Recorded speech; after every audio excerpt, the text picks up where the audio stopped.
we have to pass the bill so that you can find out what is in it. When the deal goes down, all of this talk about rules, we make them up as we go along. Homes that are occupied may see an ebb and flow in the price, but you're not going to see the collapse that you see when people talk about a bubble. Die quickly. That's right. The Republicans want you to die quickly. I don't worry about the Constitution on this, to be honest. Yeah, my fear is that the whole island will become so overly populated that it will tip over and... This liberal will be all about socializing, basically taking over, and the government running all of your companies. I took the initiative in creating the internet. We will keep this promise. If you like your doctor, you will be able to keep your doctor, period. If you like your health care plan, you'll be able to keep your health care plan, period. Irreverent, but honest and tastefully tacky somehow.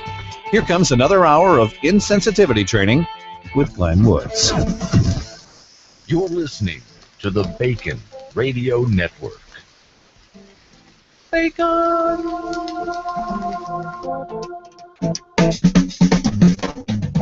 It's a Monday edition of the Bold Republic Radio Show. My name's Glenn Woods. Thanks for joining me. And, oh, by the way, Dan, since you're assuming that you're at your post there, considering the first topic that I'm beginning the show with, if you would please, should we get any calls during the course of the first segment at least, it's your discretion after that. Please answer the phone, Bacon Radio Network. Because what we're doing, folks, is now taking a good long look at the terrorist organization known as ISIL or ISIS or whatever they're calling themselves this week. And we have to work on this.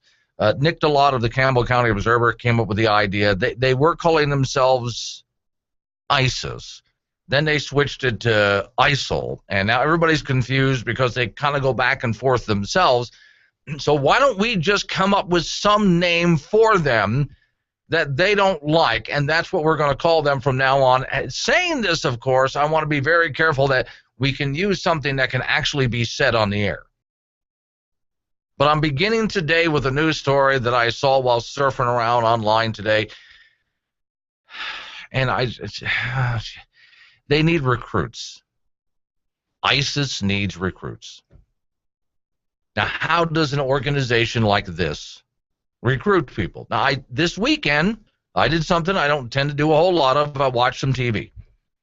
Watching some TV from time to time, I saw commercials for Army and the Air Force and the Navy and the Marines. Very good commercials.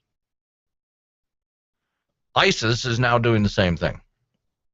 They are putting out the same kind of commercials saying, come die with us, or to go see Allah with us, whatever the heck they're doing, trying to get people to join them because, well, as their numbers are depleted by continual bombing and wars and so on, they have to keep adding to their numbers. Now, what's scary about it is right now, they are adding to their numbers. People are joining their ranks. You know that if you join their army, you actually get paid? Now, for some people, the reason they join ISIS, it's simply just because, well, they've lived in some village where they're lucky if they ever see a payday. Life is a day-to-day struggle. And so when someone comes along and says, we'll pay you $500 a week to fight with us, well, they'll take the money and they'll do it. Doesn't necessarily mean they have to fight up in the front lines, but whatever the case is, because their family's never seen that kind of money before, so they'll take it. That's one way that they're recruiting.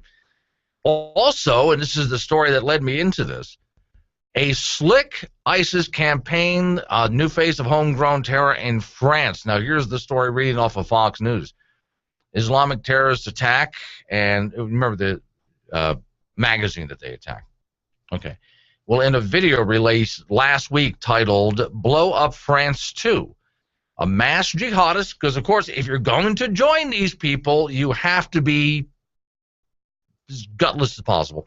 Mass jihadists appeared with I think it was an AK-47, to ask fellow Muslims to join the attacks in that country. He says, don't give up, and particularly don't lower your weapon, don't surrender, kill. Today is our dawah, kill them. You now have more than 4 million targets And they're asking people, why not? Come join us. They're actually trying to recruit people from other countries around the world by video campaigns, too, and kind of slickly produced video commercials. What kills me is the number of young people from Western countries, like the couple of girls that left Colorado. Boy, they find out that was a mistake, huh? And went all the way over there because, well, they wanted to be the brides of jihadists, which is worse than brides of Frankenstein. They found out that was a mistake. So there actually are people to recruit from. According to one general that I saw on a weekend talk show, for every one killed, 3 more come over the border from Turkey. Dan up there in the front. Oh, Christine says they should simply be called evil. Yeah, but that's evil what? Or what evil? Let's add something to the evil there. So that way, Christine, during the course of a conversation, we can actually know exactly who we're talking about. Because there's a lot of people we can identify as evil. So we have to specifically be talking about this Middle Eastern terror group. We can design a name for them. If they can't figure out what to call themselves, ISIS or ISIL or who knows what other names they've come up with, that's fine. And I think there was a third name out there that they tried as well. They were sort of, well, you know, they should have gotten a focus group on this. But I think they killed their focus group off. So they should have gotten a focus group. We'll name them, and it should have the word pig or bacon in it, something like that. We'll figure it out. So these slick video campaigns that are being seen around the world, mostly on just social media. It's not like you're going to be watching TV somewhere and a commercial is going to pop up and ISIS, come join us. It's not like that. But if you're on social media, and by the way, YouTube, other organizations like YouTube quickly pull these things down as fast as they can, but they get out there. And by the way, there's a Middle Eastern version of YouTube, and it gets a lot of hits. And somehow they're able to recruit people and pull them in. Now, as frightening as it is that people will join, actually will get up and go join, I also think of the Darwin Awards, and I think, so let them join. If there's people in any country, and I include America, who are crazy enough, sick enough, stupid enough to go sneak halfway around the world, or those people who live in that part of the Middle East who want to go join an organization like this, then as far as I'm concerned, fine. They can die with them. This is a great time in our history to weed out these. I hope serial killers join them, to weed out these kinds of people. This is an opportunity.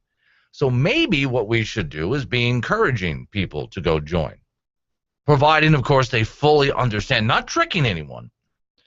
Because when you watch the ISIS videos, and I watched at least one of them today, one of them over the weekend, if you watch their recruiting videos, they're not hiding what they're all about. They're perfectly out in the open about what joining ISIS is all about. They're very proud of their beheadings. They're very proud of setting people on fire. They're proud of their mass graves. They're promising the men multiple wives and goats and who knows what else. They're very proud of taking slaves. They're proud of this. They're proud of their suicide bombings.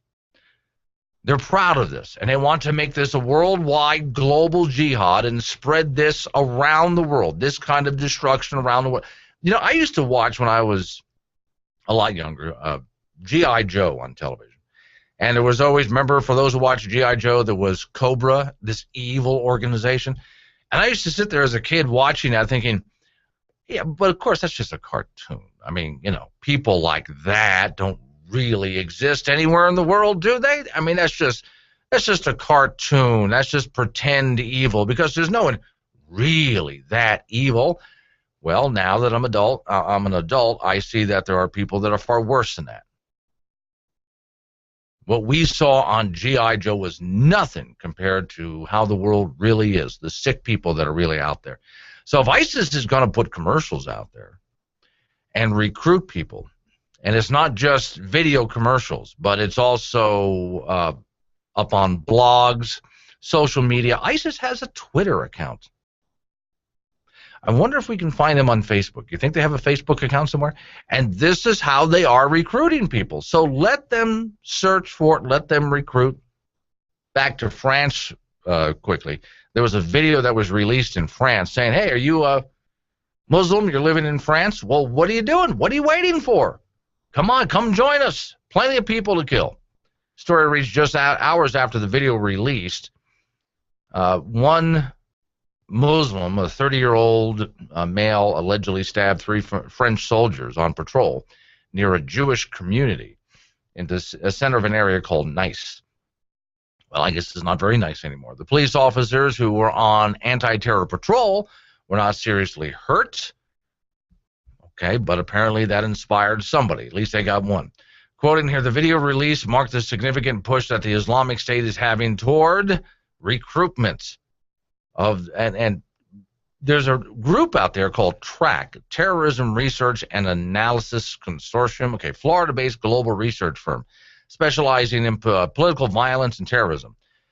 They say if it also results in the transitional attack outside of the Middle East, but across the world, well, this is really what they're after. They're trying to inspire people in our own borders. So rather than just send someone from the Middle East like happened on 9/11, let's take someone from Afghanistan. We'll take 19 of them, put them on an airplane, fly them all the way to the United States, and they're like a sleeper cell. What they're asking is, are there any Muslims in the United States currently, right now? Anyone here right now in the United States?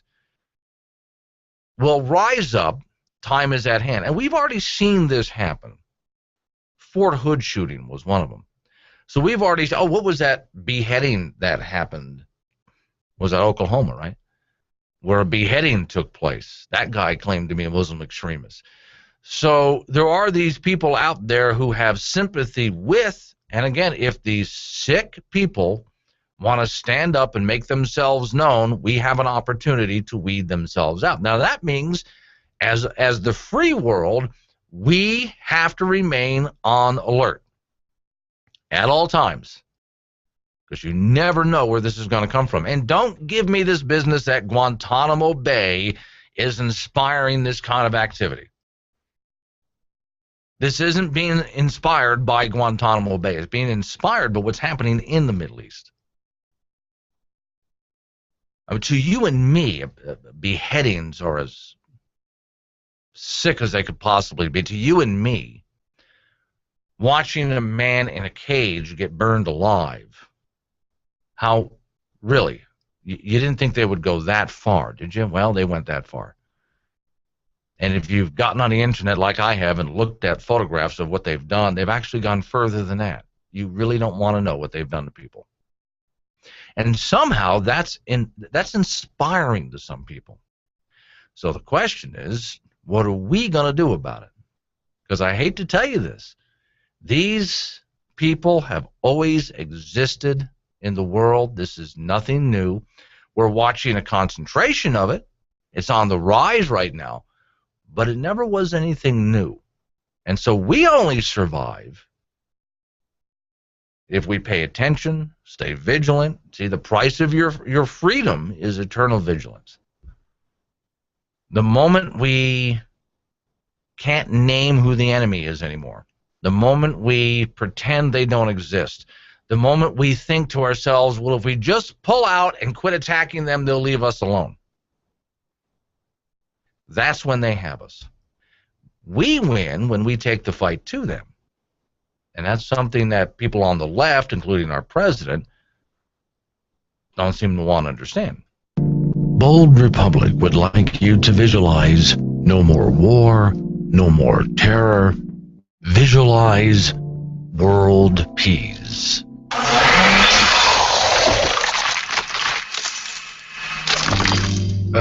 Glenn, I think they meant world peace.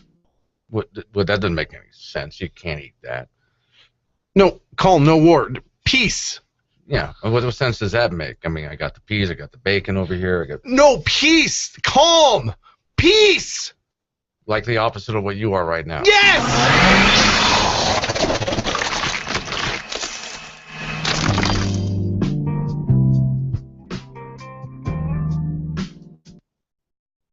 Jack's Liquor in Gillette, Wyoming presents the 2015 Minnow Races. Yes, the water's been set to the perfect temperature, and those little tails have been doing laps. Who's the fastest minnow in all of Northeast Wyoming? Well, here's a chance to bring your friends, have some brews, and watch those little fillets compete for the title. This February, come to Jack's Liquor for the 2015 Minnow Races. Jack's Liquor and Bar, your adult daycare center, is having minnow races February 21st at 7 p.m., raising money for Wyoming Cares. Daydreaming, son. It's time to get prepared. Time to get off your sofa and run yourself down to Surplus Unlimited in the Gun Traders Building. 1, 2, 3, 4. 1, 2, 3, 4. Civilian soldier, they got everything you could need. That's right, the surplus is unlimited. Surplus Unlimited ammo for babies and adults. That's right, babies need camos too. 10 different styles of camo. Oh, don't you look pretty. 550 cord, numerous colors. Wool blankets, boots, hats, gloves, coats, shirts, tactical vests and belts, camping supplies, high-quality army cots, and that hard-to-find P38 can opener. Save time, save money. Surplus Unlimited in the Gun Traders Building. 801 Carlisle on the Douglas Highway across from the fishing lake. Gillette, Wyoming. I'm Professor Burke from Farmers Insurance, and this is 30 Seconds of Smart. So you want discounts on your home insurance. Upgrade your roof. Upgrade your plumbing. Get a burglar alarm. Get a fire alarm. Combine policies with your spouse. Bundle your coverage. Quit smoking. And, of course, talk to farmers, because the more you know about home insurance, the more you can save. We are farmers. Get smarter about your insurance at farmers.com. Stop by and see Lyle Austin, 201 West Lakeway Road in the Lakeway Professional Center, 686-5002. That's 686-5002. Do you sit around playing Call of Duty, Grand Theft Auto all day? Ever want to do it for real? Well, come join us. We are ISIS. We will actually pay you to play. Why pretend to rape and torture and kill from your living room sofa? Come join the Caliphate where you can do it real. Think of the perks. Multiple submissive wives and goats. And for the lady gamers out there, we need submissive wives. So come join today. Find out what it's like to sleep in the desert, get bombed and strafed by Jordanian air fighters and American Apache helicopters. Maybe even a drone gets you in its sights. But this game is not for any ordinary gamer. Here, there is no reset button. You die, game over. We promise you great rewards in the afterlife, like 72 submissive virgin wives and goats. So apply today. It's easy, because we will take anyone who has no regard for human dignity or life. Is that you? If so, come die with us. We are ISIS. Hello. Yes, I think Glenn is going to take your call next, but don't call him Glenn. He wants to be called Pasty White Guy. Oh, no, he takes it as a compliment. Trust me. Wait, here we go. Back to the show. Back to Glenn Woods. So, of course, you heard last week President Obama gave a moral equivalency between the Islamic terror group and, well, we're no different than anybody else before you cast the first stone in. And saw a great one on the internet last week. What was that? Someone posted a poster up there. How is it the guy that was so all about moving forward had to go 1,000 years into the past to make a moral equivalency about what's happening today in the Middle East? Good one. Christine just sent in on the video stream, swine, sadistic, wearing Islamic, narcissistic enemies. S-A-W-I-N. I'll work with that one. We're trying to find a name for ISIS. They can't make up their mind. ISIS, ISIL. If we make that into an acronym, that you have to work on that. That's not a bad start there, Christine. I'll keep that in mind. Okay. If you come up with a good one that we can use that's clean and on the air but would really just hack off ISIS, let us know. Because why should they be able to name themselves? We're going to name them.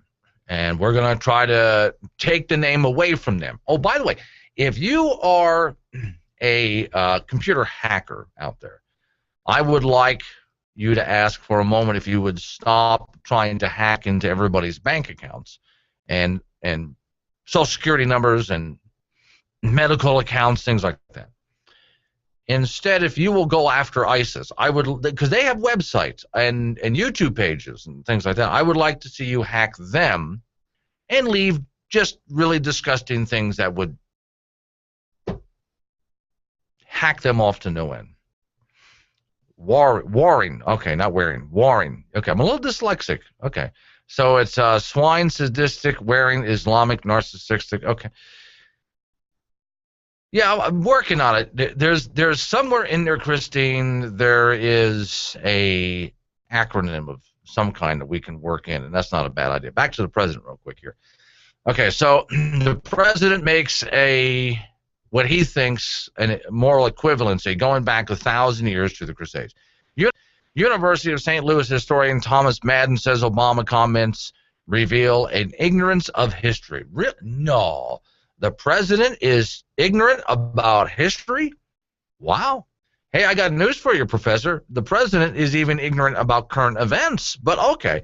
Quoting this college professor of history, I don't think the president knows very much about the Crusades, he told ABC News. He seems to be casting them as an example of the distortion of Christianity and trying to compare that to what he sees as the distortion of ISIS.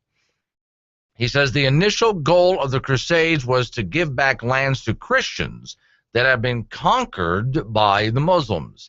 ABC News reports that while no reliable estimates of deaths during the Crusades exist, the massacre of over 2,700 Muslim prisoners by Richard Lionheart is well documented. However, let's back up and take a good look at it for a moment.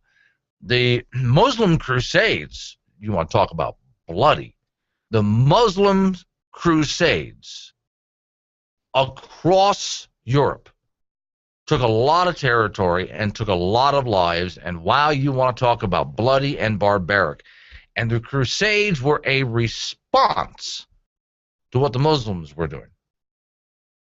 So at the time, it was just simply war in response to the Muslims. Now, did atrocities take place back then? Yes, by both sides. By our standards today.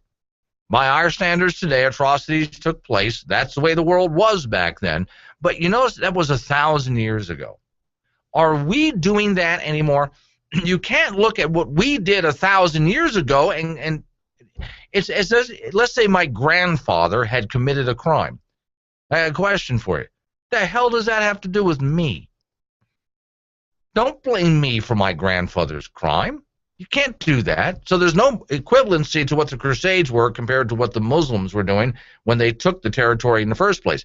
Crusades were to take that territory back. And if they did commit atrocities, don't blame us today for what they did back then. Look at our actions now. The year is 2015. What is the Western world doing now, and what is ISIS doing now? In that case, you cannot make a moral equivalence. You simply can't. Like those people who keep going back and bringing up slavery in the United States. Well, how long has it been since we last owned a slave in the United States? Okay. So I think maybe we can get over that now, right? Can we? Hey, there was a time, but those were our great-great-great-grandparents. Why don't you go kick over their tombstone and talk to them about it?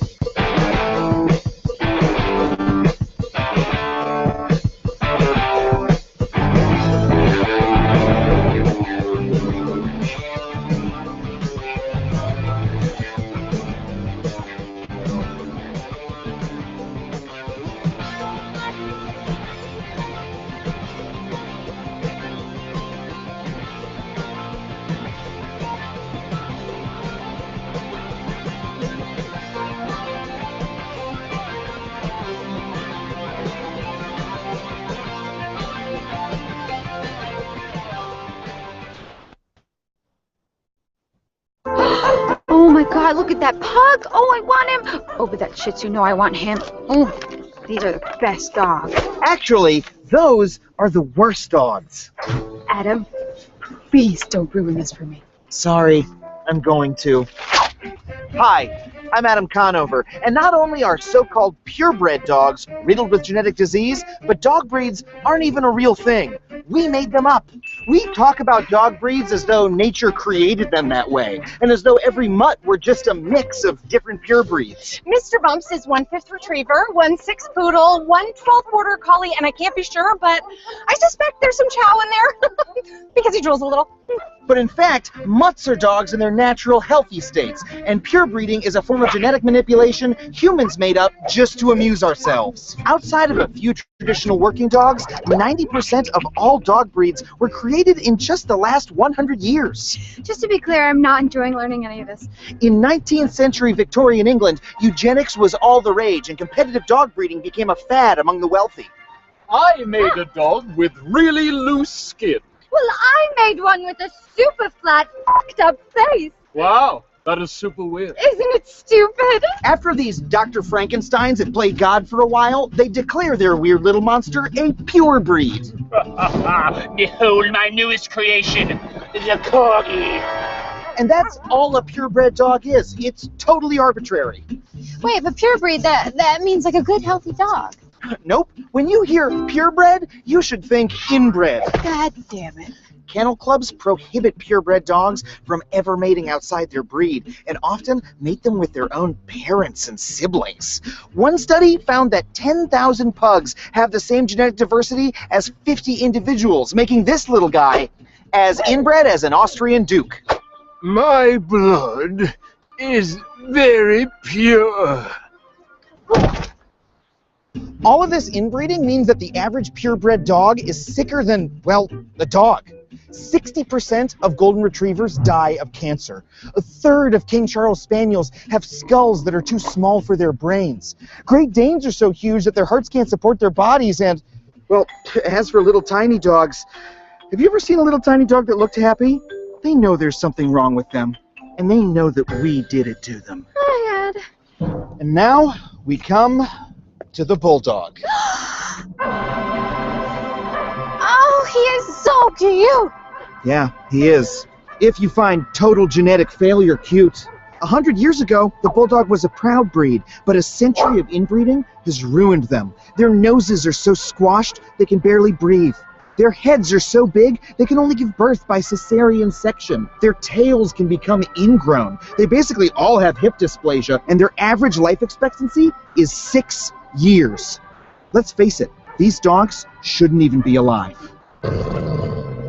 But Oliver here won Best in Show. Yeah, more like Best in the Freak Show. The sad part is, kennel clubs could cure all of the bulldog's problems if they just allowed them to crossbreed. But they won't, because then they might not look like the cute little bulldogs everyone loves. But our insistence that these dogs live up to our arbitrary standards is causing them to get sick and die. As much as you love the bulldog, the fact that it exists at all is borderline animal abuse. Why do I hang out with you? Look, there's an easy solution. When you get a dog, don't worry about what breed it is. Just go to your local shelter and get yourself a little puppy mutt. He'll be happy, healthy, and 100% all-natural dog. Give me that puppy. Join me next time on Adam Ruins Everything, when I'll be talking about how giving people birthday gifts is a drain on the economy. Dude, just shut up and play with the puppy. Hey, buddy. Hey, buddy. Come on, don't act like you don't know how this works. Glenn sits in a padded room, talks to himself, and guess what? You're the voices in his head. It's really creepy, but it works. Let's get back in there. Glenn Woods is back on the air.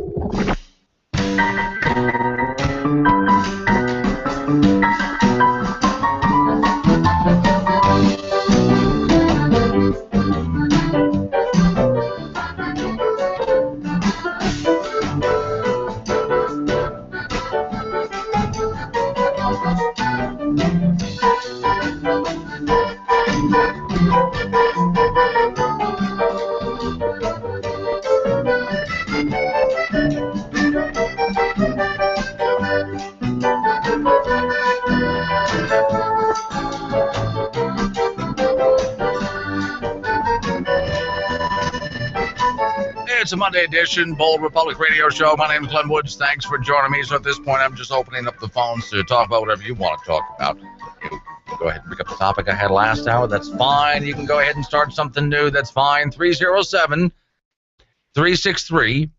4093 is the phone number. That's 307-363-4093. And I always do this whenever I have to go topic hopping, which means there's just one after the next that we have to go through. So since I'm topic hopping, you can too. Interrupt me if you have to. UK, Berkeley, California. And this is one of those colleges where the moment I say California, you go, oh, God, what now, California? Then I say Berkeley, California. University of, oh, God, no, not Berkeley, California. What are you going to? It's like I'm torturing you, isn't it? It kind of is. U.S. Berkeley says that Jewish students are too rich and too white. Now, there's a problem there with that. One is they like to classify rich as a bad thing. There's nothing, as long as you earned it honestly, don't be ashamed of having a lot of money. Second, there's nothing wrong with being white. There are people, look, if I tried to make anybody of any race ashamed of their race, wouldn't I be called a racist? Okay. If I tried to make anybody ashamed of their race, that makes me a racist. Well, there's people out there who are trying to make me ashamed of being a white guy. That makes them a racist. Don't let them tell you otherwise. John's on the phone. Hi, John. What you got? I've got the new name for ISIS. Okay. PIGS. Ooh, an acronym, I assume. Yeah, and it stands for Pseudo-Islamic Group of Sadists. Oh, dear Lord, you nailed it, John. It is 2:37 on the Monday, February the 9th. This is your brilliant moment. Oh, dear Lord. That was good. So we can just go ahead. For the Muslims in the region who are offended that we're calling them Islamic extremists, okay, they're pseudo-Islamic extremists. There you go. Pseudo-Islamic extremists. And what's the full thing again? I got to write this down. It's Pseudo-Islamic Group of Sadists. Pigs. Pseudo-Islamic group of sadists. Pigs. That's who they... Yeah. Fine, I'm good with that. So now we have to go ahead and claim it, John. We have to take the name away from ISIS and just start calling them pigs and get everybody on the internet on board with this. And all the media outlets need to agree with this because they will not like that name, Glenn. No, they're not going to like this at all. In fact, I think we should contact the White House with this change immediately. And also, I think you might need to put the sign on the front door of the studio that says the no suicide bomber it's up again. Yeah, it is up. I'll explain to everybody what that is. Thanks, John. I appreciate it. Okay, so it's just what he means. We actually have a sign on our front door, and this is what protects us. You know when they put up a sign that says gun-free zone? Okay. So that protects everybody inside because it says gun-free zone. You're not allowed to take a gun in there. You're not allowed to shoot anybody. So that's what protects everybody. All right. So we have a new no suicide bomber zone sign up there. No killing yourself for Allah inside this building. So I'm sorry. If you have a vest and you are heading to this building right now, you're not allowed to come into this building. Okay. Oh, Donna, by the way, mentioning his 72 submissive wives and goats. She said they don't know. Most goats are submissive and most aren't, and most women aren't either. Yeah, that's true. Especially Middle Eastern goats, I would say. Chet is on a video stream. Would like to know the percentage of staff and administrative that are Jews in that. That's a good one. Here's what Chet is referring to. We're going to go back. I'm going to pick up Berkeley right after the next commercial break here. Here's what he's talking about. Berkeley, California, Jewish students are too rich and too white. Chet wants to know what percentage of the staff are Jewish or white for that matter. Because we're talking racism here. Hang on, we'll get to it. Wait, there's a city ordinance that says I can't plant a garden in my own yard? In a free country, people are in charge of their own property. Be bold, be free. BoldRepublic.com. Valentine's Day is one of the most romantic days of the year. At Marshall Jewelry, we want to help you make the most of it. Remember, guys, when you give her jewelry, she feels beautiful and loved by you. To help you make the most of Valentine's Day, we're going to give you a $50 gift certificate to the Prime Rib Restaurant with any purchase of $4.99 or more. We have hundreds of items to choose from to help her feel your love.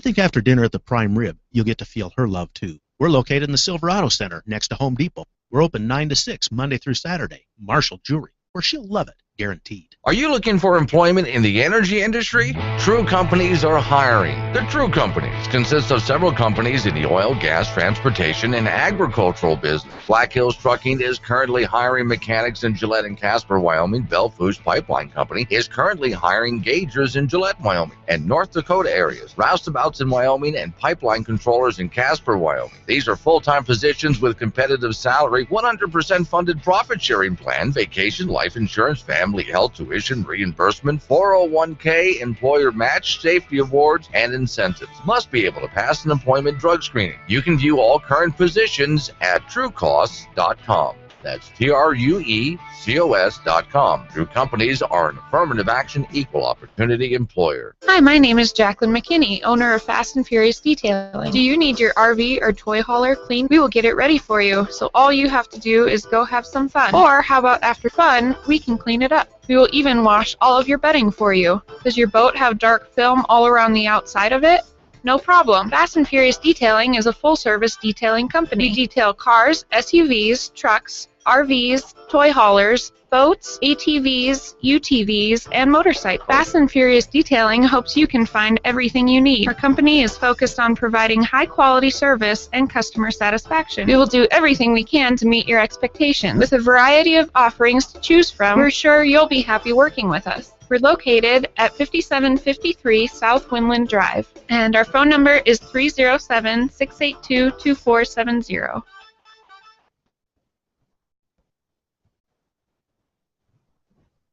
Hello, Americans. This is Rod with your local American-made store here in Gillette, Wyoming, where it's always made right here in the USA. Have you seen our stainless steel art? It's beautiful. Yes, and he will do custom. Framed artwork. Check out our selection. Top-of-the-line stuffed olives, flavored olive oils. And yes, we have toys and Okabashi sandals. Free pocket constitution with purchase. We are the solution for this great nation. Get informed. Don't forget your veterans. God bless America, and buy American. It matters. MyMadeInAmericaStore.com.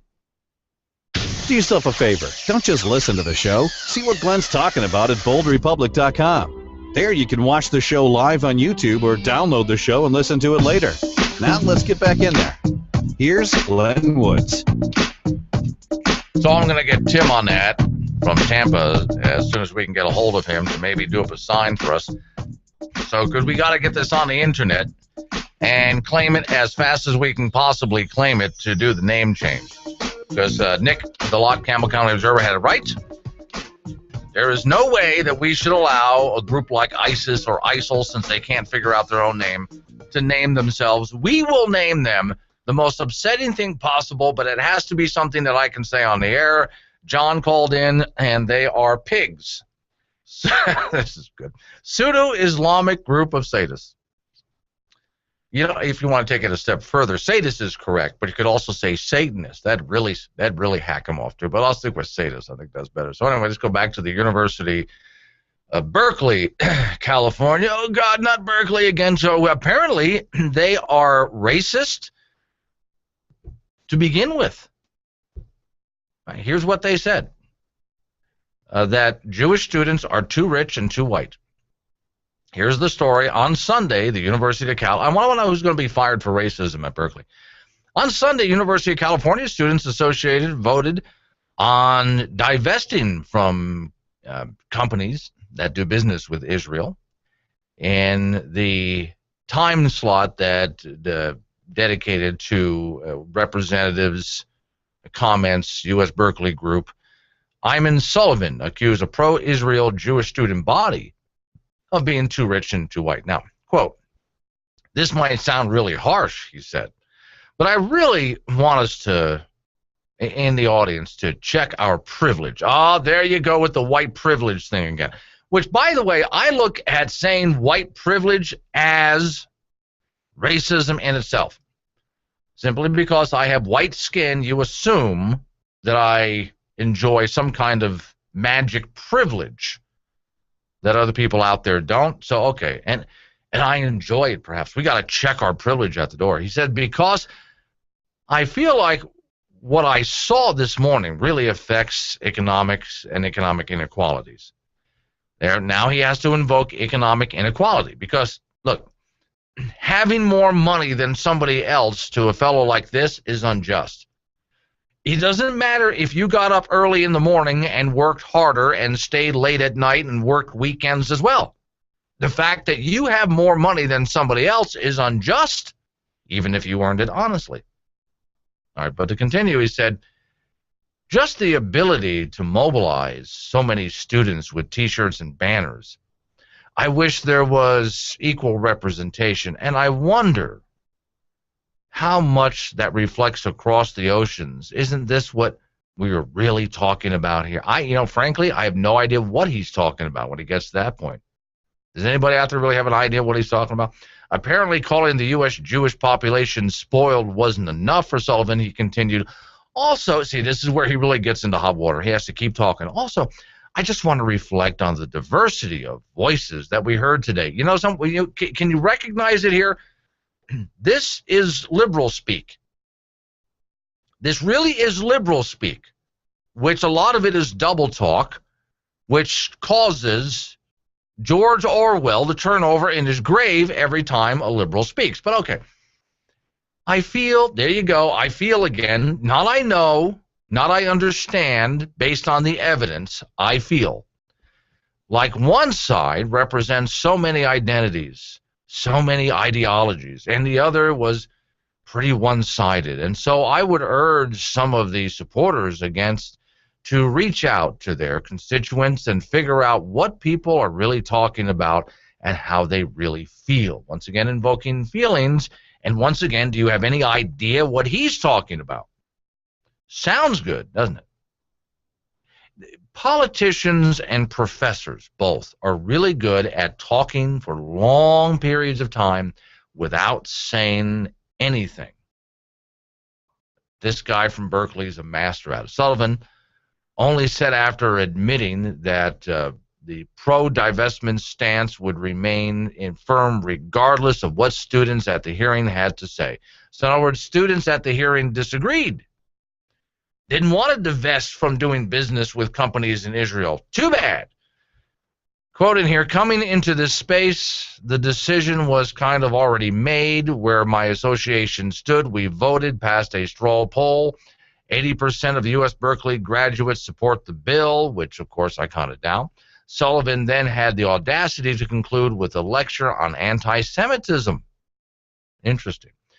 So apparently doing business with Israel is bad, and having a lot of money is bad, and white privilege, if you're white, therefore you are privileged, and therefore you are bad, which is what we learned from Berkeley, California. Now, this is supposed to be a place where intellectuals meet and teach the next generation a superior way of thinking. And all I see is the same old, same old. Same old racism, classism, trying to drill it into the heads of students. And they talk about hate as if hate is a bad thing, as if hate is something we should get away from. But what did you just hear there? Did it sound like a let's come together speech from that professor at all? No, I didn't think so either. No.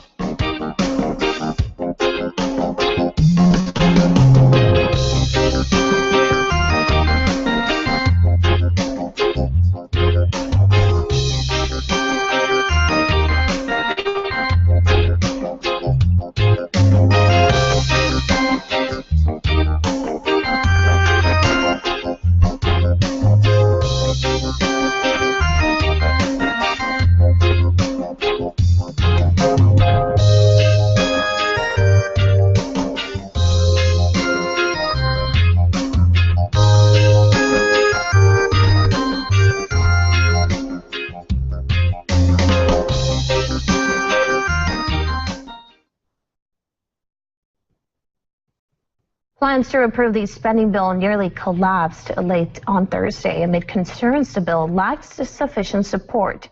While White House officials and even President Obama tried to help Speaker Boehner gain traction for the bill in what is being called as one of the most dramatic days that Congress has seen in years.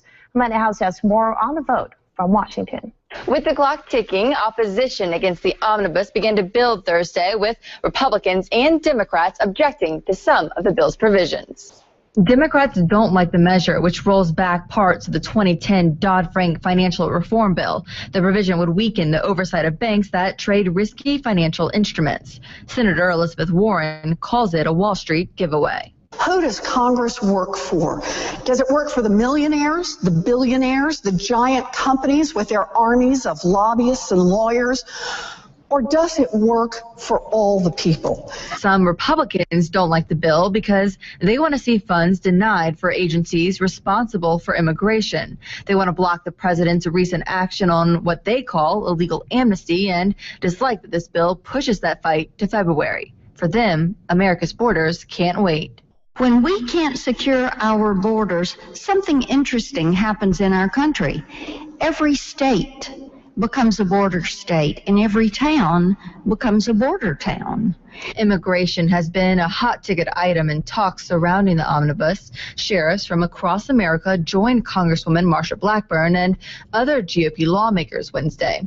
The president of the Arizona Sheriff's Association says our borders pose a national threat. If 123,000 illegals can sneak through my county, what about ISIS? What about terrorists? We ask Congress to stand up to this president and to enforce all of the laws and to secure our border.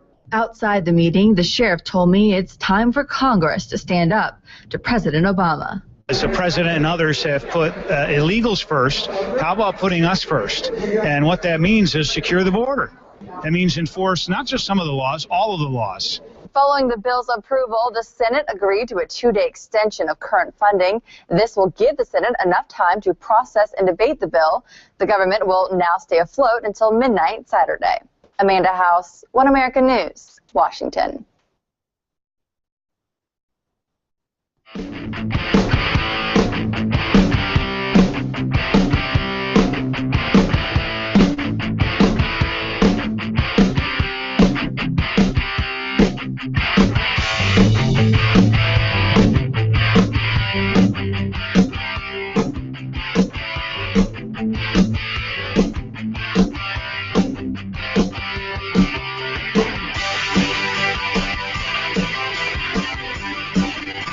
It's the Bold Republic Radio Show. My name is Glenn Woods. Thanks for joining me. Phones are open. You can change the subject if you want. 307-363-4093. That's 307-363-4093. Of course, pretty much everything I'm talking about and a whole lot more. My website is boldrepublic.com. A couple of things next hour we have to get into.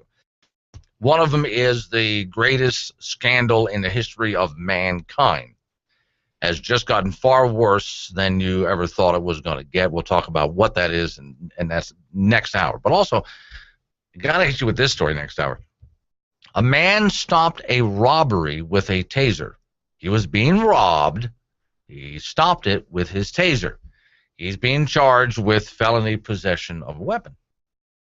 Interesting. Now, before I get into all of that, though, during the course of the weekend, I just get a kick out of this. I get on social media and I just chat with people, and I just consider it part of the job here, right?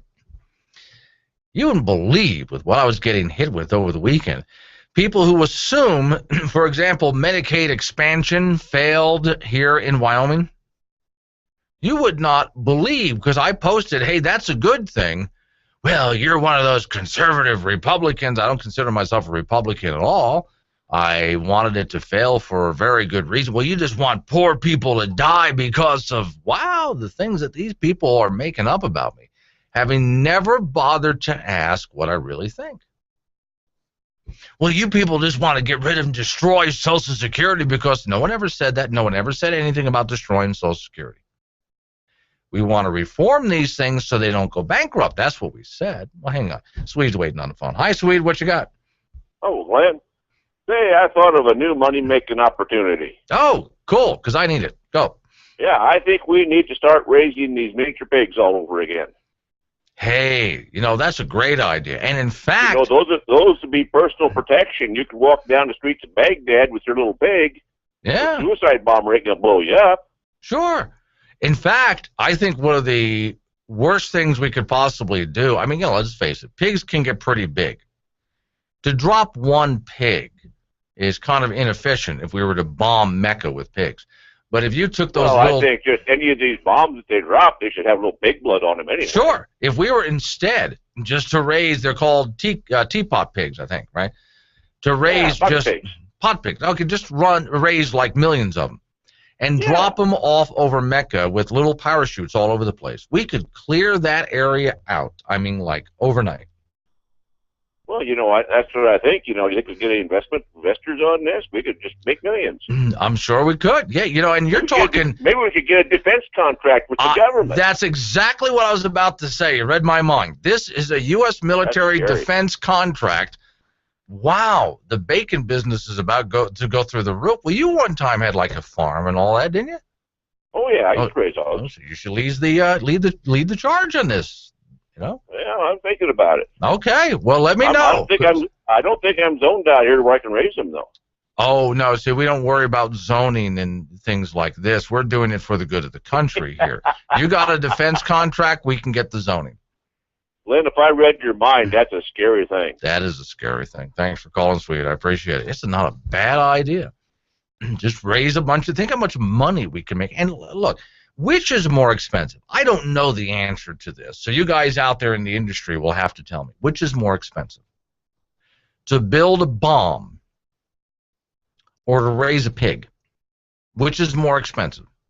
Okay, now, if you're raising the pig, and then you got to have the parachute that goes with it, okay, and we're going to drop a bunch of pigs over anywhere that I was about to call them ISIS, but no, we're now calling them pigs themselves. Pseudo-Islamic group of sadists, anywhere where the pigs are, to freak them out, may just be less expensive than to actually build bombs and go over there.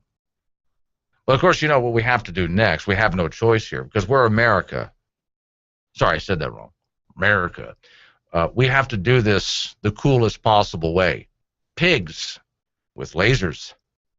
Oh, yeah. If you can have sharks with lasers as just the coolest thing, then we need to fight this war with pigs with lasers on them, like lasers on their heads, lasers on their sides. I mean, we need to trick these suckers out.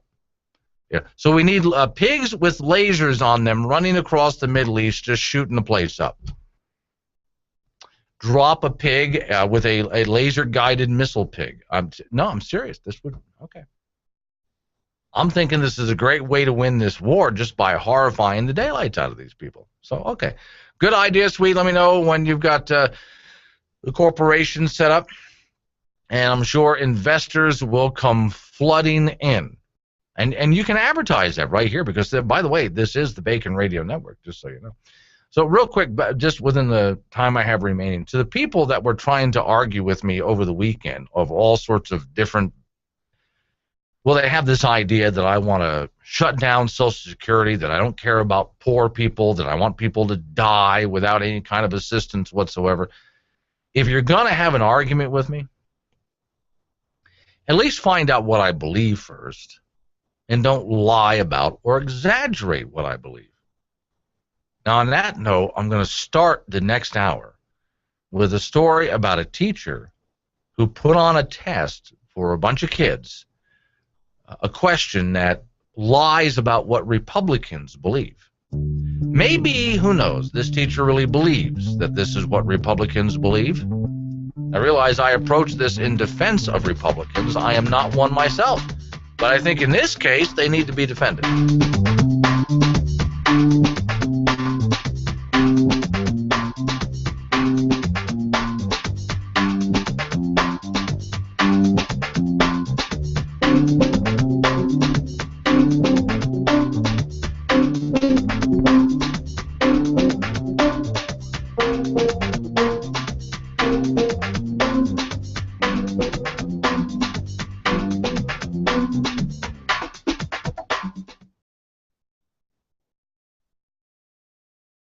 A few weeks ago, our executive producer here at PJTV said he thought it might interest people to know what my top 5 conservative principles were. You know, we talk about so many different things here on Afterburner. Is there a unifying theme, any basic principles, and if so, well, what are they? So here in ascending order are my top 5 conservative principles, and notice that I didn't say the top 5 conservative principles. I'm not claiming these same 5 are true for everyone or that the order is the same. These are just for me. Which brings me to number 5, individuality. Now, this is one of the essential ideals of modern conservatism, the love of and respect for the individual person, someone utterly unique, each and every single one of us a signature, one-off, original piece of human art, not only unmatched anywhere in the world, but also anywhere in the world over the entire span of human history. The United States was invented to be a home for the individual. It's hard to imagine after almost 250 years, but before this great experiment in human liberty, people were property.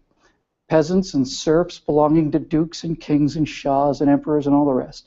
We're not socialists, we conservatives. We don't believe in the masses or the proletariat versus the bourgeoisie or any of that murderous, divisive enemy of the people drivel. Conservatives despise this progressive idea of dividing this unique home of the individual into warring tribes of feminists and Hispanics and blacks and gays. Conservatives believe that as individuals, a black small business owner, a Hispanic small business owner, a female small business owner, and a gay small business owner have more in common as small business owners than they do as blacks, Hispanics, women, and gays. So when you get right down to it, we think one of the most conservative sentences ever written was, "I have a dream that my 4 little children will one day live in a nation where they will not be judged by the color of their skin, but by the content of their character." That incredibly conservative idea spoken by Martin Luther King of the individual is a long, long way from the race-baiting, groupthink, dependency plantation established and maintained by progressives today. Number 4, guns.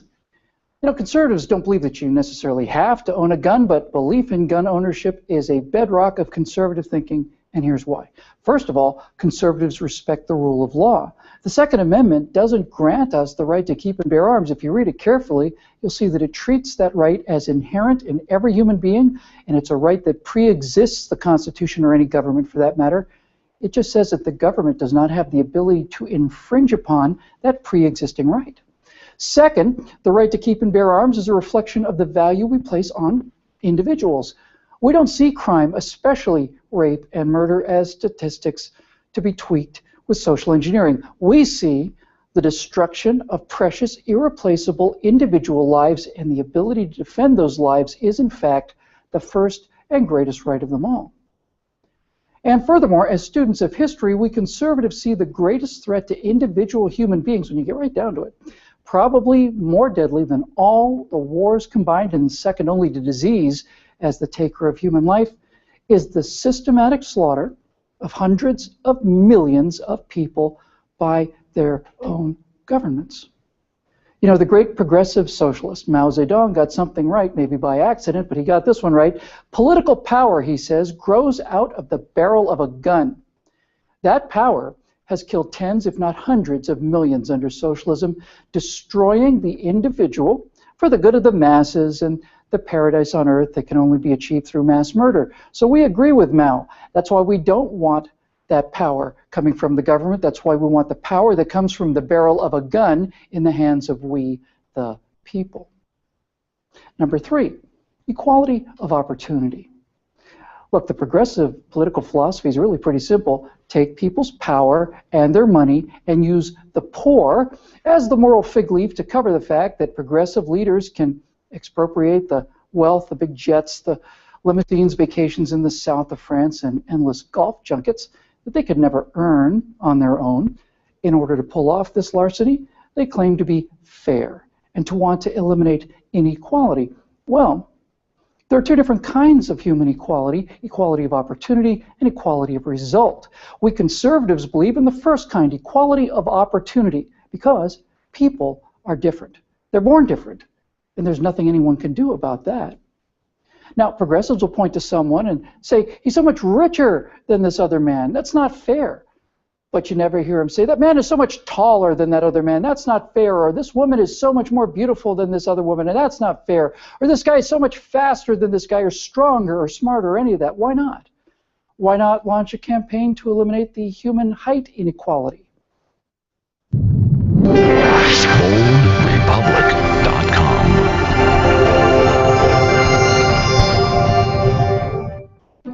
not even mass corruption, not even a smidgen of corruption. Okay. The IRS has been targeting conservative groups. Do you believe that there is not a smidgen of corruption in the IRS targeting of conservatives? On the advice of my counsel, I respectfully exercise my Fifth Amendment right. Tales. Stories made up from whole cloth. Lies. Another day, another delay related to Obamacare. The nonpartisan Congressional Budget Office estimating Obamacare will cause Americans to leave the workforce. Her monthly premium jumps $260. I have not done anything wrong. I have not broken any laws. The missing emails extend from 2009 to 2011. A period when Lerner headed the IRS's Exempt Organizations Division. And that was the same time the IRS was using unfair and biased criteria to target and punish conservative groups. Irreverent, but honest and tastefully tacky somehow. Here comes another hour of insensitivity training with Glenn Woods. All of that coming your way on the Bacon Radio Network, where we have renamed and re-identified ISIS, ISIL. Brand new name. I'm going to do a video about it tonight. This is great.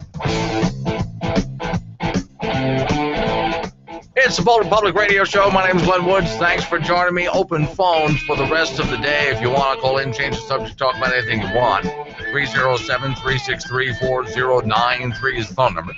That's 307-363-4093. Pretty much everything I talk about and a whole lot more. My website is boldrepublic.com. Just so you know, I got on the kick today because ISIL is out there trying to recruit people.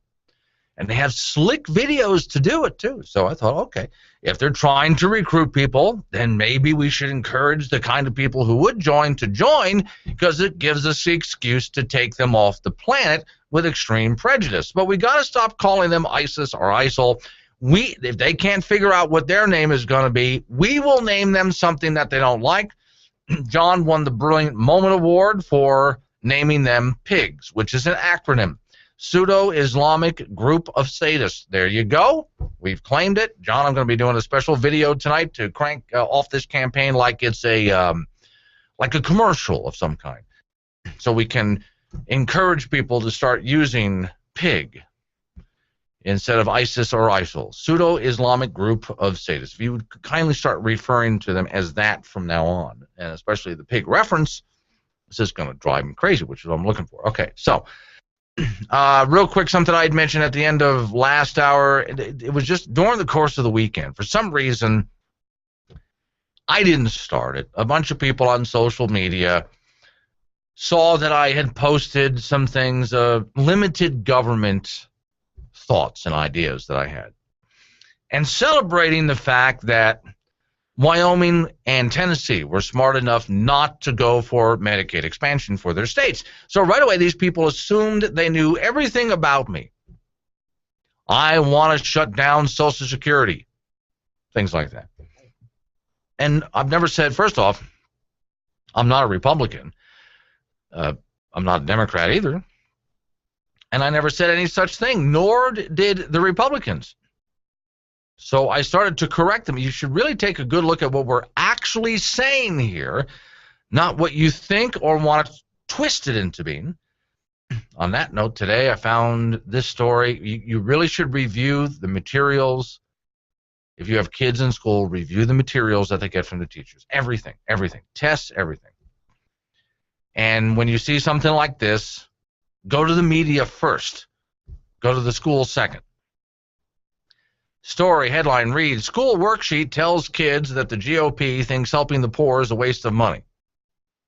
Now, I have a look at, and I'll see for those people who are watching on the video stream, I'll see if I can bring this over. Yes, I can. I'll bring this over so you can see. I'll explain it to those people that are listening on radio. It's a basic worksheet, multiple choice questions here. And it's really like multiple matching. So question 1, the answer is A, B, C, D, E. Question 2 is the answer A, B, C, D, E. See what I mean?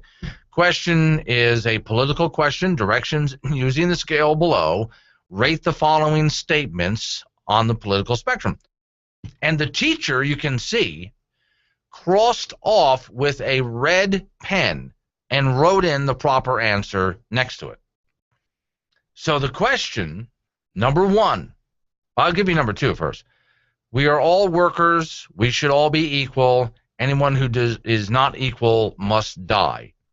The student correctly identifies that as communism. Okay. Question 1 was, we should not help the poor. It is a waste of money. Now, the student wrote E for fascist.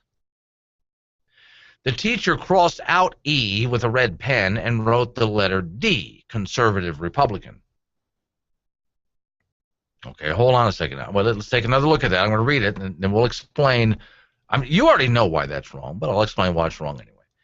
So, we should not help the poor. It's a waste of money. The teacher believes that conservative Republicans, and corrected the student. That is conservative Republican. Here's what's wrong about that. And I've explained it. Remember, I'm not a Republican, but I'll defend them on this one because they're saying the same things I'm saying. Here's how this works.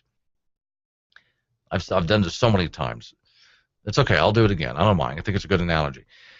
So if I see some poor people in my community, there's a church that's attached to the building that I'm in, part of the plaza. And I can take $100 out of my pocket and give it to that church because they have programs to help the poor. And how much money gets to helping the poor? Through the church. $100 does. Now, you do have to worry with church and civic groups. It's a good idea to check them out to make sure they're not trying to defraud you. Do they really put the money there, or are you dealing with a bunch of thieves? Because there are thieves out there. There are. But it's on me to make sure that the money that I'm giving is actually going to a reputable organization that's actually going to get the money to poor people. That's all on me. Okay, so assuming that I do, assuming that I've done my homework, $100 is going to help go directly to helping poor people. All right, now, government comes along and they decide they're going to help the poor. So they take $100 from you. Are they asking?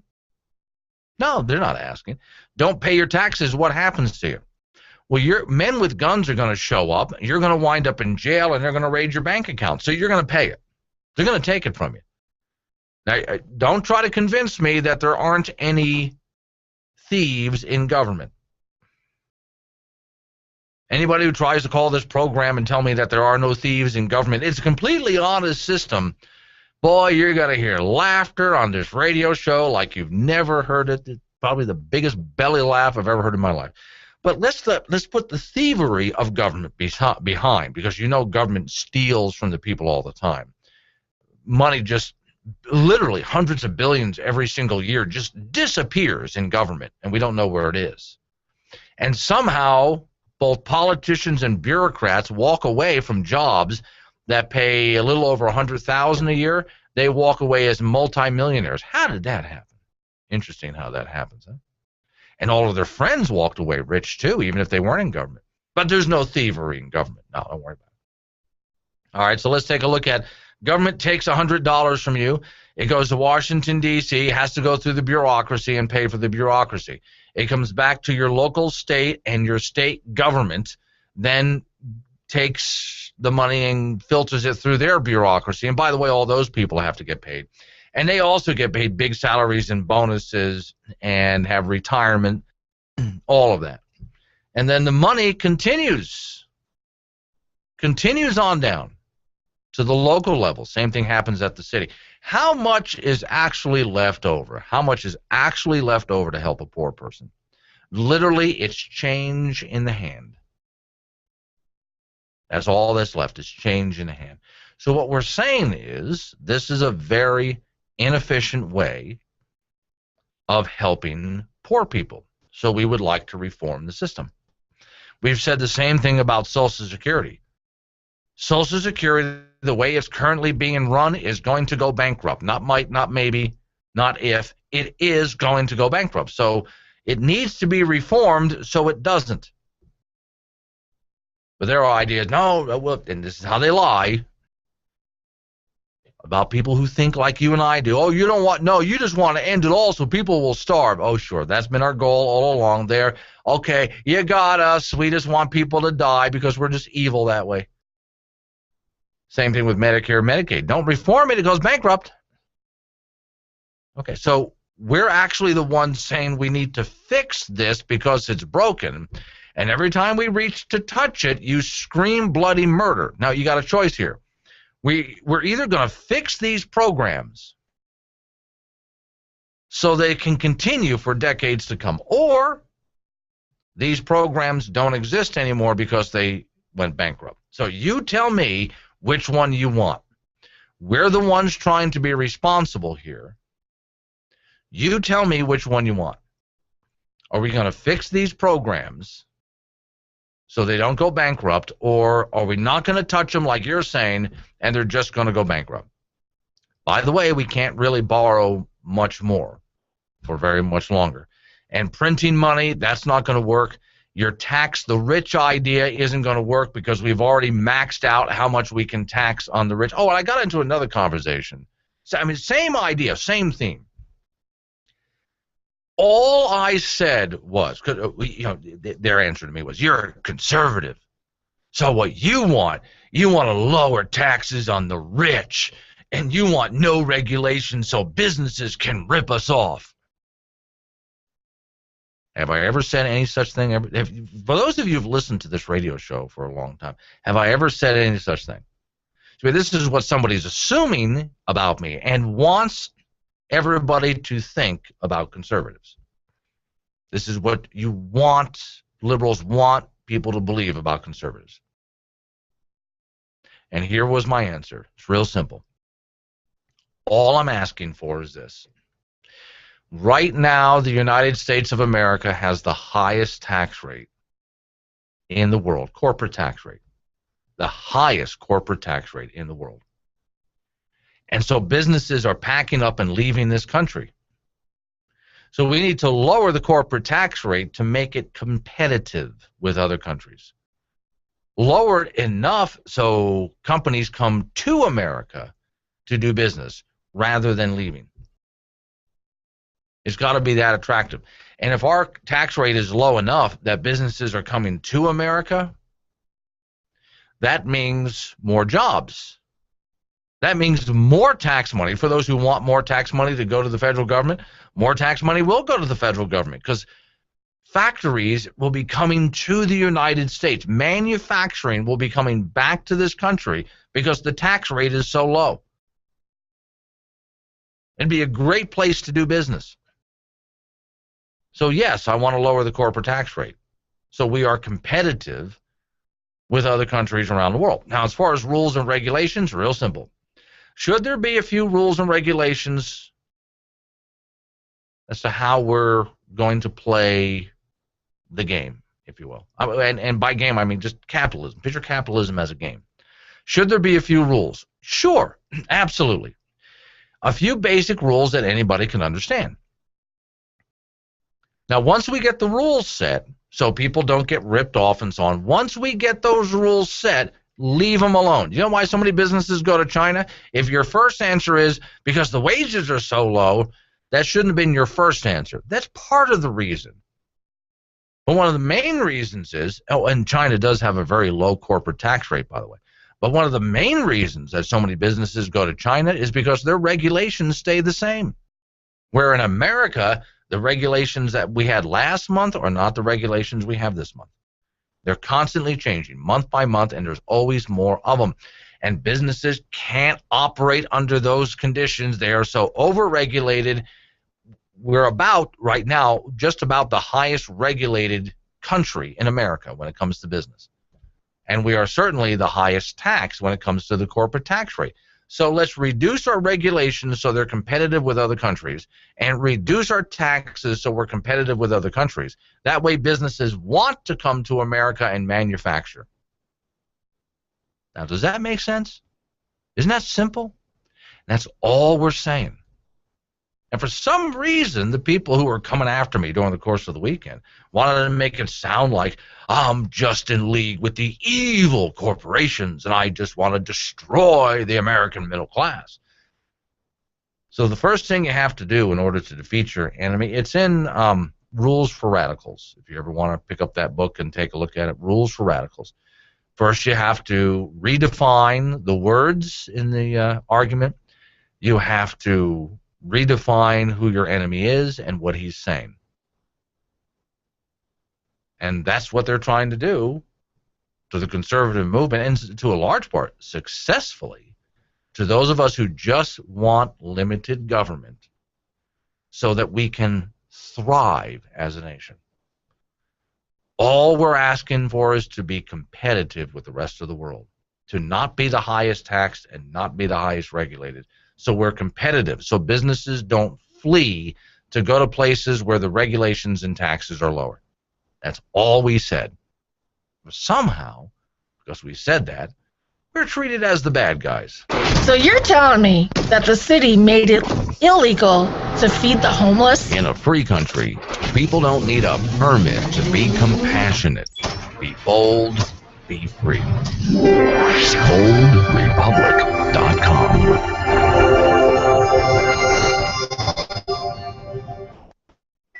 I suppose you're planning a nice retirement, and you assume everything is paid for. But Wyoming didn't tell you.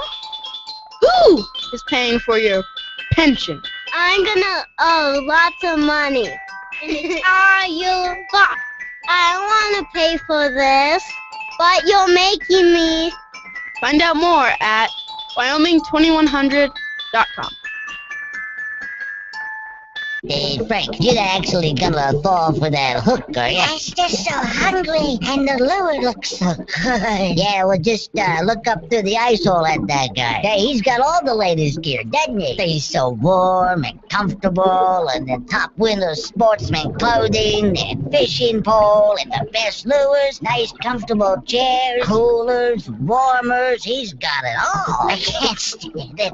I'm gonna bite the hook. Are you seriously gonna fall for that? No, it's just that it has to be warmer up there above the ice than down here in the water. Yeah, and that frying pan he's got on the fire's a lot more. Rocky Mountain Discount Sports has everything that the ice fisherman needs for the winter. Lines and lures, rods and reels. Special outfits to keep you warm, tents to keep the wind away, and the right kind of lures for winter fishing. Rocky Mountain Discount Sports, 4706 South Douglas Highway in Gillette, Wyoming. Open Monday through Saturday, 8 till 9, Sunday 9 to 6. Yeah, it seems the Higgs transponder flagellated your subtwell drive and capacitated your moron circuit. Does your mechanic speak another language? So I figured we reversed the polarity on the latch trigger and transposed the Weller circuit, and that should do it. Some mechanics take advantage of the fact that you can't speak or understand them. Yep, this is going to do it, but it's going to be expensive. But at Ideal Auto, we speak your language. This broke. Me fix. Affordable. Now, anybody can understand that. Get your car repaired with the people who speak your language. Ideal Auto, 2901 Dogwood Avenue, Gillette, Wyoming. 307-686-2259.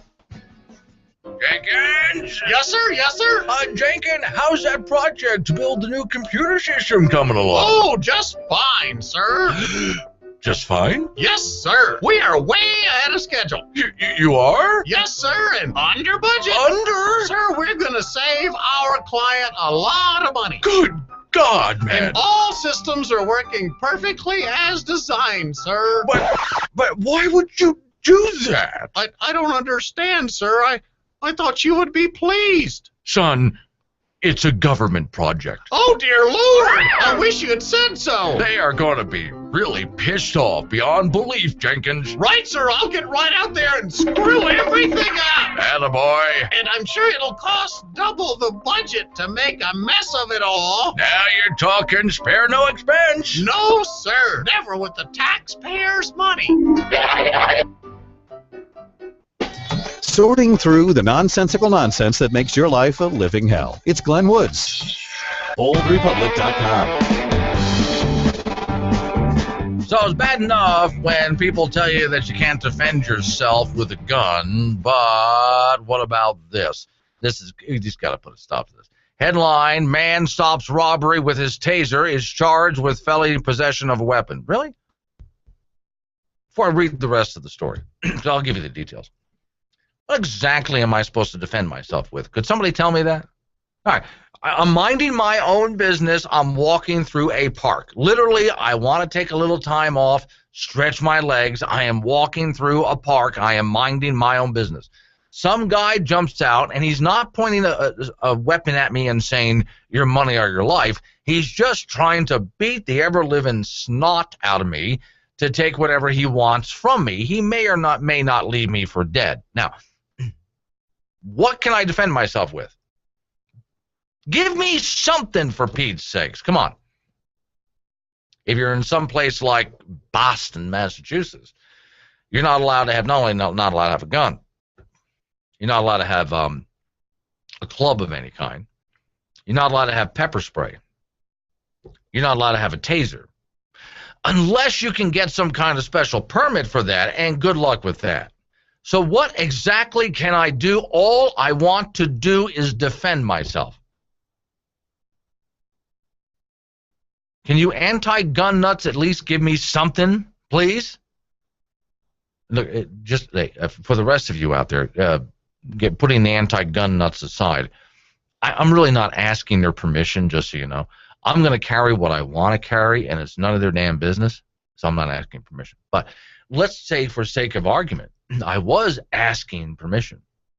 Give me something that I can defend myself. Since we know that these people exist, give me something I can defend myself with. Here's the story. A woman attempted to rob a bar in La Cruz, Wisconsin, but was thwarted by a customer with a taser. The police are making sure justice is served by arresting the person with the taser. They arrested the woman, the robber.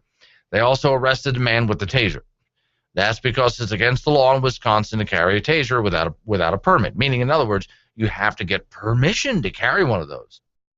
I see. The incident took place early morning hours at King's Corner Bar. Former employee pointed a gun at the bartender and demanded the money in cash register. Customer Jeff Steele pulled his taser out and zap, boom, done. Steele is being charged with possession of an electronic weapon. Did you know there was such a thing? I didn't. That sounds kind of cool. Now I want a taser just so I can be in possession of an electronic weapon. Boy, that sounds cool. That would include like the phaser on Star Trek too, wouldn't it? Okay. But apparently that's a felony because he doesn't have a concealed carry permit for a taser. You have to get permission for that. Because apparently you might just go walking down the street zapping people at random. By the way, a friend of mine over the weekend, he did a horrible thing. He was sitting in his living room just enjoying a football game, or I don't know, football games or some game, I don't know, some sports thing. Don't ask me, I'm not a sportsman. And he decided to go down to the convenience store and pick up some munchies and come back. Now, it took him round trip about a half hour. For that half hour, he left his gun at home. So his gun was at home alone, completely unsupervised. I am pleased to report to you that at no time did the gun jump off and run off and kill somebody. Because, you know, obviously unsupervised guns. That's what happened. Because, well, I mean, obviously we have to ban guns because the gun's at fault when somebody dies. Apparently they also possess magical powers of possession. When someone picks up a gun, they feel the need to go on a killing spree, apparently. That's how that works, right? I don't know. It's never happened to me. You'll have to explain it to me.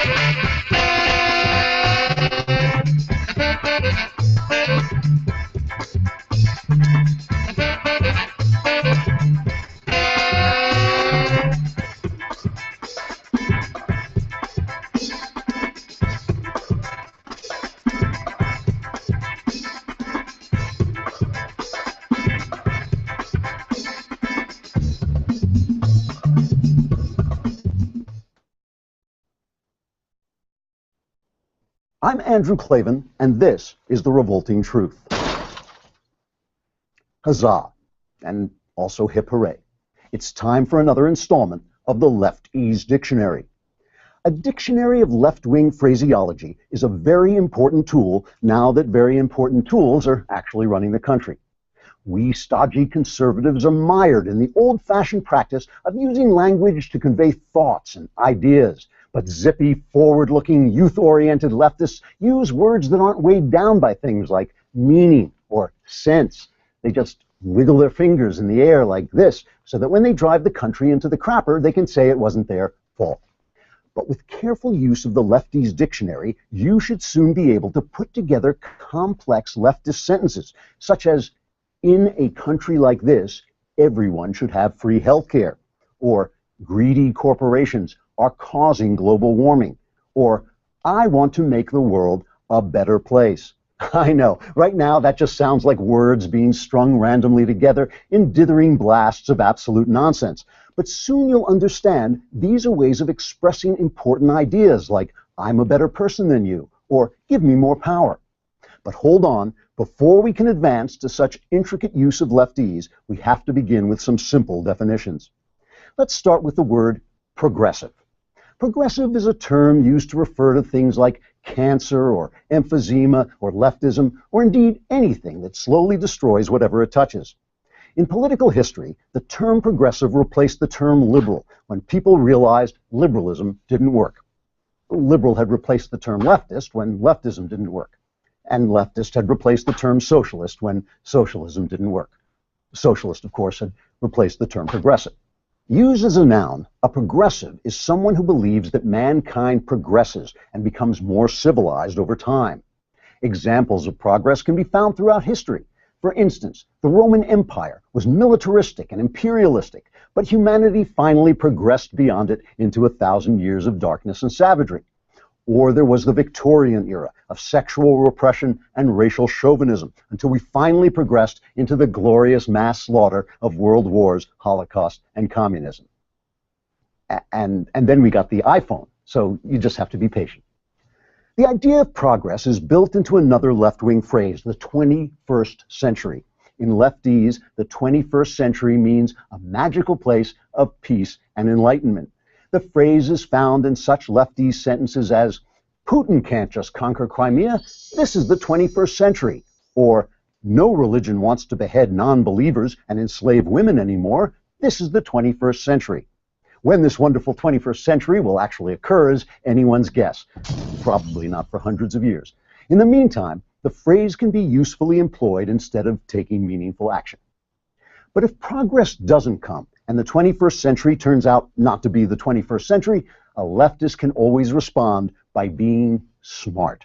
For instance, as Secretary of State, Hillary Clinton used smart power to transform Libya from an oppressive dictatorship to a blood-soaked hellhole.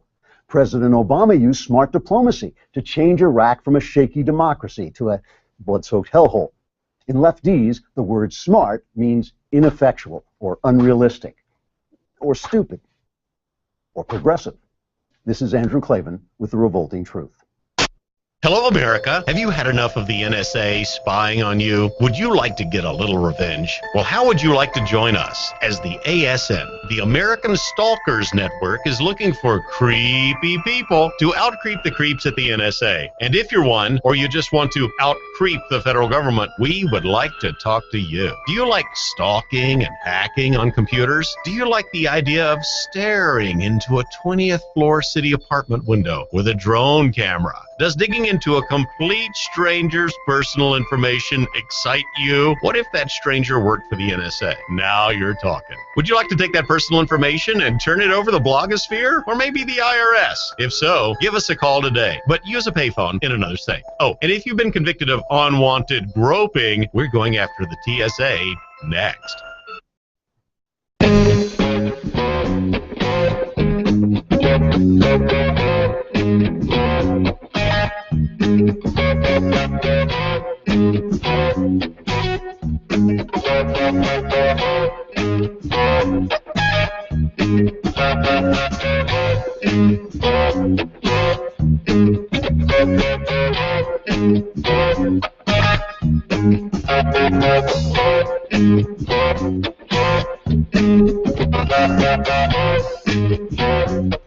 Well, that one's just wrong.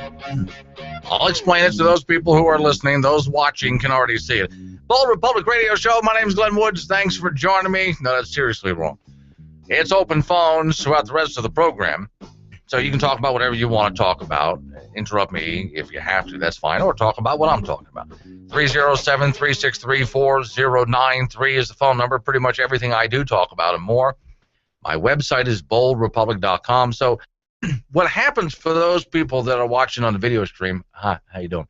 You can also leave questions and comments and obnoxious, snotty remarks, and there's supposed to be like a box right here. You can do that, and I'll respond during the course of the show. When I go into and out of commercial breaks, I put up interesting pictures for folks to look at.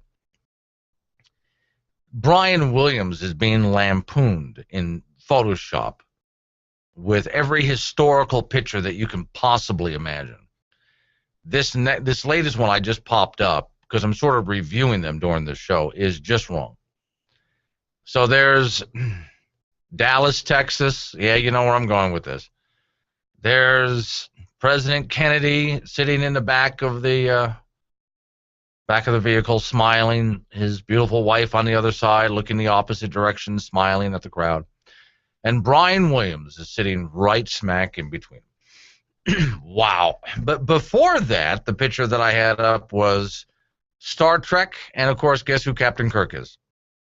Yeah. Oh, wait, there's one more. Let me put one more for you guys. Here is an Apollo crew. That's right, as in Moon Mission Apollo. And the guy in the center wearing the spacesuit is, well, of course, Brian Williams. So those are going viral. People are having such a good time. His career may just very well be over just because of the American sense of humor. But, all right. There is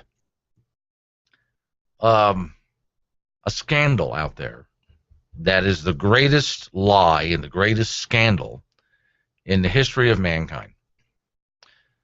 And it's gotten even worse. It was bad enough when I gave the ClimateGate story to you some years ago, when we actually got emails that showed major players in scientists in the global warming movement had been manipulating the data, altering the data, rigging the data. Same thing with their computer programs that showed that we were in a state of warming. They manipulated past data. We had their emails showing as they talked to each other that they were intentionally manipulating the data. Here's the latest now. Story reads, even for those of us who follow the climate change debate fairly close, now this one's a shocker, a noted researcher has discovered huge discrepancies in the published and actual temperatures at weather stations around the world. Not surprisingly, almost all of the discrepancies show which one. Which way do you think? Temperature going up or temperature going down? Yeah, temperature going up. This was in The Telegraph over in the UK 2 weeks ago under a headline, "How are we being tricked by the flawed data on global warming?"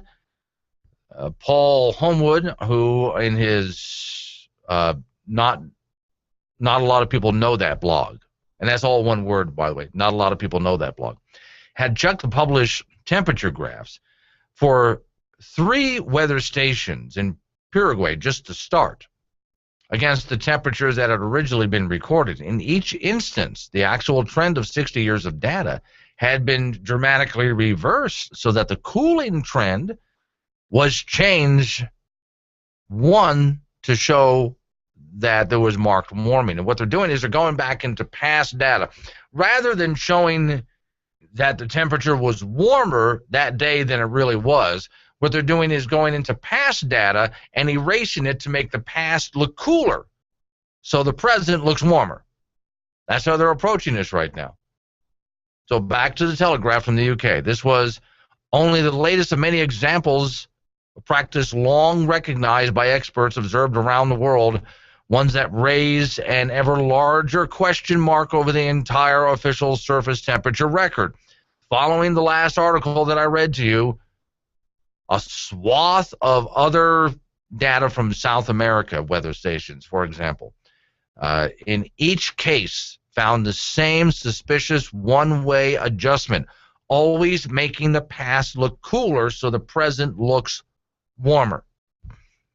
This is, Why are people not in jail for this? In fact, one of the questions being asked by some climatologists out there is why people are not in jail for this if they're manipulating the data, and not the data of today's current temperatures, but the data of the past temperatures to make the present look warmer. Especially since these people get millions, in some cases tens of millions, if not hundreds of millions, for climate research. And then we find them manipulating the data. Well, if this is the case, who's going to jail for it? Now, you know, to me, what's fun about this? I take the stories that I just gave you here. I take stories like this, and I just go, it's like dropping a bomb. I just go ahead and put it up on some social media somewhere, and I just wait for the reaction. There are those people who completely expect, because they've seen so much of this, they just know here comes another round. Here comes another round of lies and manipulation. They understand it. It's coming. There's other people who are determined because climate change is a religion. Global warming is their religion. No matter what hardcore evidence you show them, they're not going to believe it because, well, how can you possibly face their high priest Al Gore? Are you going to no, it's serious. What would happen if you, that would make you a denier, for Pete's sakes?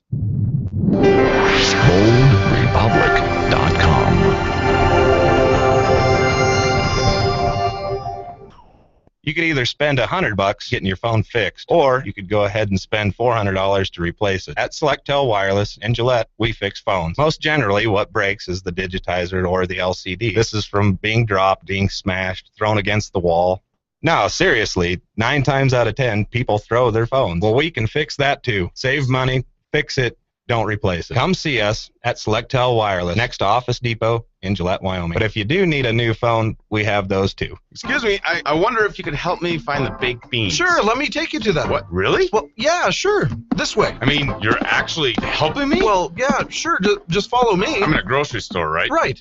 Who actually gets help in one of these places? Sir, this is Don's Supermarket in Gillette. Family owned and operated. Look, there's the owner right over there. But he's actually helping somebody, personally. I know, crazy, isn't it? Look over here, our winter citrus sale. Limes, tangelos, oranges, clementines, grapefruit, all on sale. Assorted pork chops, $1.99 a pound. General Mills cereal, 2 for $5. Sure Fine vegetables, 59 cents each. We've got a lot on sale. Here you go, sir. Baked beans. It's okay, it's okay. Let it out. Just let it out. Really? I thought customer service was dead. Not at Don's. So what's the matter, Senator? Flushing all that taxpayer money down the toilet, clogging up the drain again? And how? And nothing works when the money don't flow. And I bet flushing all that Chinese money really clogs the pipes. Oh, with interest. Yeah, Chinese money's the worst. Well, Senator, to keep that money flowing, why not try this new pipe cleaner? It's called Debt Bomb. Debt Bomb? Yes, Debt Bomb, Senator. With all the pressure building up in the pipes from all that money you're flushing down the toilet, well, there's just simply no flow. You need something to clear the clog. But don't worry, the pressure will eventually build up that you can just shove Debt Bomb into the toilet and everything blows sky high. Oh, look at it go. Why, there's nothing left. No, Senator, there's nothing. No economy, no country, nothing. Well, you say that like it's a bad thing. Endorsed by governments worldwide. It's inevitable. Debt Bomb. So over in that corner, we have 3 guys talking about Bigfoot. Over there, they're talking about the game that's on the TV above their heads. That table, I've lost track of what they were talking about a long time ago, but the conversation keeps getting louder. Then someone puts their favorite song in the jukebox, and here comes that guy who thinks he can dance, but he can't dance, but he thinks he can. Nobody really cares that he can. In a moment, I'm going to walk over to their giant humidor and pick out a nice stogie. They have great cigars in a huge humidor. Pat's Liquor, where if you haven't made friends, then you haven't been there more than 2 minutes. Give it another minute and make some friends at Pat's Liquor. 600 South Douglas Highway, Gillette, Wyoming, right next to Wells Fargo Bank. Happy hour, 4:30 till 7. This show runs on lots of cigars and lots of coffee. So it's sort of like a London fog look in the studio. With that hyper-nervous feeling, as if Jack the Ripper was up a loose. Creepy, but entertaining. It's Glenn Woods. So let's head over to one of those. This is a meteorologist who's wondering why people aren't being arrested for, in fact, rigging the data on climate change. Flashback, meteorologist Anthony Watts on adjusted, quotes in the air, U.S. temperature data in the business of trading and world markets. He said people go to jail for manipulating such data. Now think about that. Now, okay, let's say this is what he's, and it is that extreme. Let's think about what you're talking about. Let's say there was a guy working on the stock market, and he wanted to get a certain result that wasn't showing up in the real world, but he wanted to make money off of it. So he started to manipulate the data so he could get more money out of his customers. He would go to jail for that, wouldn't he? What if there was a banker that was adjusting data so he can get more money out of his customers? Okay, he would go to jail for that, wouldn't he?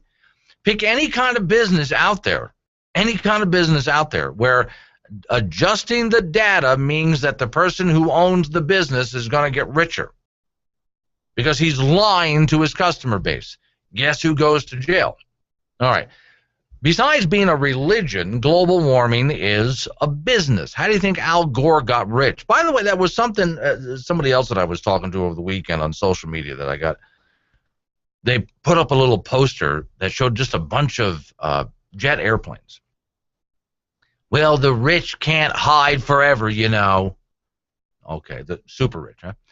And I asked a very simple question. Are you including Al Gore in super rich? Because Al Gore is now amongst the super rich.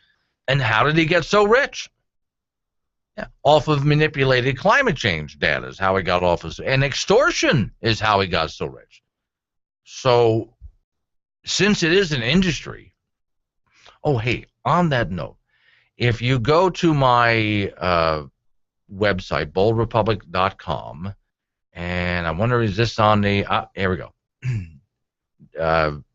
Daily Outrage page. Headline, Democrat-controlled West Virginia governor repeals state renewable energy mandate. Holy cow. Now, this is an industry that's made a lot of money, but not because they're successful. They haven't been successful.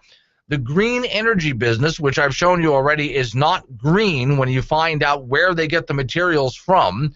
Rare earth minerals require a lot of mining, a lot of blasting, and a lot of toxic chemicals to create, so it's not a green industry. Then the number of birds that get knocked out of the sky every single year by wind turbines, this is not a green industry, and it doesn't produce a profit for anybody. So how do they get rich? Government subsidies is how they get rich.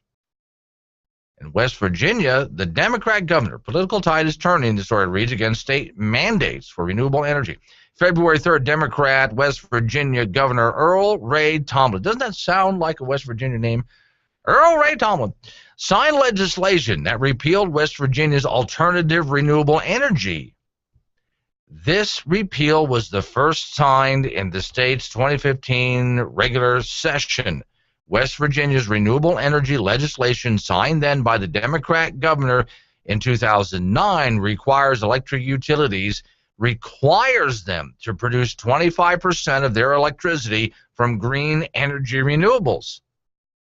By law. Now, right away, I was one of those who said, that's unconstitutional. You can't do that.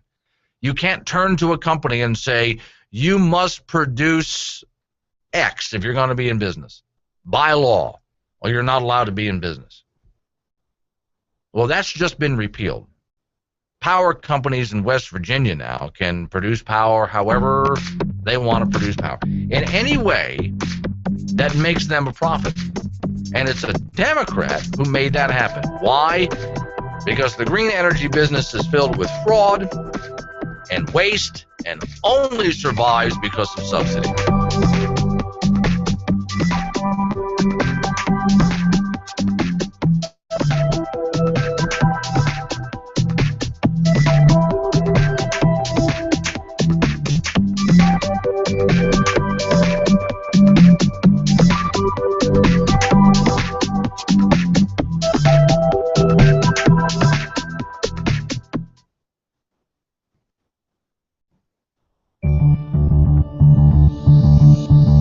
At the NRA, we stress what a great bonding experience hunting with your kids can be. Hi, I'm Catherine Mortensen with this week's News Minute from the NRA's Institute for Legislative Action. This week, we are proud to support a bill in the U.S. Senate that would protect and enhance opportunities for families to recreationally hunt, fish, and shoot. These outdoor sports continue to grow in popularity as people seek the simple pleasures of being outdoors with friends and family.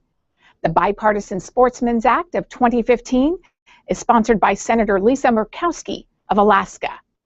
And from around the country, lawmakers in Arizona will consider a bill this session that would make it harder for cities and counties to ignore the state's firearm preemption laws. Senate Bill 1291 would impose penalties on localities who are willfully violating the preemption laws that make it illegal for local governments to pass laws that are more restrictive than state gun laws. In the mountain state of West Virginia, a shall certify bill cleared the Senate and is headed to the House. Senate Bill 284 would require that a chief law enforcement officer certify an application for the transfer of any item regulated under the National Firearms Act within 30 days if the applicant is not prohibited by law from receiving or possessing it. This would remove any possibility of personal bias and create a statewide standard for these firearms transfers. Does pornography cause global warming? I swear, I have no idea how that got on my computer. It must be a hop Do you care about the environment? Well, sure I do. I mean, who doesn't? Did you know that a full 13% of internet is taken up by people searching for porn? But it's not all me. I mean, it's not me. You know, it takes a lot of energy for you to... if I were... Right. So by surfing porn, you are contributing to climate change. But I sleep after, so that's got to save energy, right? Save the planet. Don't surf porn. You're not going to show this video to my mother, are you? Everything Glenn talks about is on his website, and that website is updated daily to keep you informed and scared.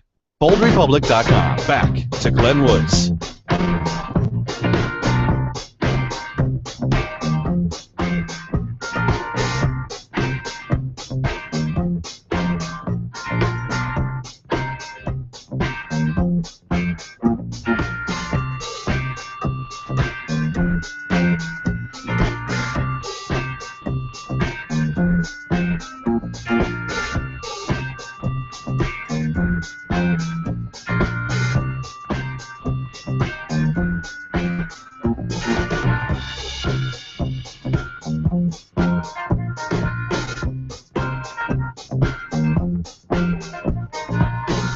It's the Bold Republic Radio Show. My name is Glenn Woods. Thanks for joining me. Now remember, if you ever miss any or all of a part of the show, BoldRepublic.com. Not only there can you take a look at everything that I'm talking about, all the stories are there, but you can also go to my show archives. And the show archives, you can watch the show, you can listen to the show, you can download it to any device that you have, including your phone, within the blink of an eye, and it doesn't take up much space, and listen to the show whenever you want.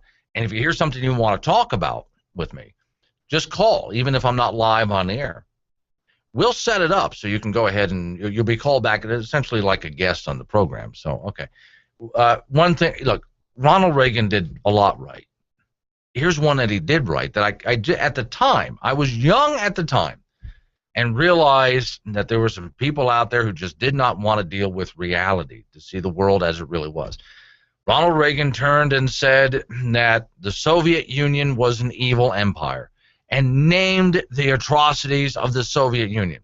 From being a police state to walling people in so they couldn't get out. You're not allowed to choose your own pathway for your own life. Everything was predetermined for you. The wars they had started, the mass graves, on it went. He called it out. He called them out for what they were. And there were those who were horrified. How dare you? As if you can't speak the truth? As if the truth is offensive. Let's go to Germany real quick. This headline is frightening because we've been down this path. And politicians will say to us every time we go down this path, we're going to make sure this never happens again. But it always happens again. And primarily, why does it happen again? Because of the politicians. Headline, German court rules synagogue firebombing was an act of protest. Oh, okay. Not an act of terrorism? Can't say that. It's just, it was a protest. This is what you're going to call it. Firebombing a place. After 3 men firebombed a German synagogue last week, a judge let them off with just arson charges because they intended to bring attention to the Gaza conflict. That ruling is wrong and dangerous. But that's all they were doing. They were just bringing attention to the Gaza conflict. So to firebomb a place could have cost some lives, huh? Okay, that's just an act of protest. I'll tell you what an act of protest is. I mean, you and I, we don't need a definition. You're smart enough. An act of protest is standing out on the other side of the street from the synagogue with signs protesting. An act of protest is to get on social media, on the internet, and to voice your complaints. That's an act of protest. So let's imagine the following scenario. A group of skinheads torch a black church somewhere in the deep south. They're apprehended. And at the police station, at court, they incite the injustices by Zimbabwean dictator Robert Mugabe. And apparently that caused, well, if you don't know, in Zimbabwe, Mugabe ordered white farmers to be attacked, imprisoned, killed. So because of that, they have a bunch of torches and they create or commit atrocities in America against blacks here in America. Now, what do you think would happen here in America to those skinheads? Is that just an act of protest? Okay. So anyone making a ridiculous argument like this would be right to be labeled a racist, but change the victim from black to Jew and put him in Germany and, okay. This is where we're heading now, folks. We can't name, apparently, Islamic extremists for who they really are. Can't do that because you might offend them. Imagine that. You might offend the enemy.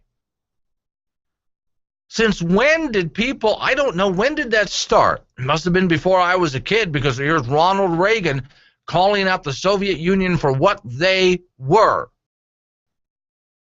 You can't offend the enemy. Shh. Well, they're the enemy. You should be offending them, especially when they're committing atrocities. You should be calling them out for what they're. Why would you hide this? You know, as far as I'm concerned. Here, let me give you another quick little analogy here. Let's say American troops rolling into Nazi Germany and a bunch of German citizens who did not have anything to do with the Holocaust found out about it and tried to hide evidence. That's essentially what's going on here, trying to hide the evidence of what's happening from the world, trying to hide the Holocaust so nobody knows that it ever happened. And that's essentially what's happening right now. We can't call Islamic terrorists for what they really are. People get offended when you actually take that horrible killing of that pilot, burned alive in a cage. Then they dumped a bunch of rocks on him to finish him off, just crush him to death. Can't post that on the internet because it might be too much for people to handle. So what are you doing? Are you hiding it? Or do you want to really see who these people are? Do you want to really call them out for who they are? So for the politicians out there who have promised us never again, my answer is you're making sure that it happens again. Are you too afraid to name your enemy for who he really is? That's like being afraid to call a bully to his face because he might get mad at you because he's a bully. Last hour of the program just ahead after your local news.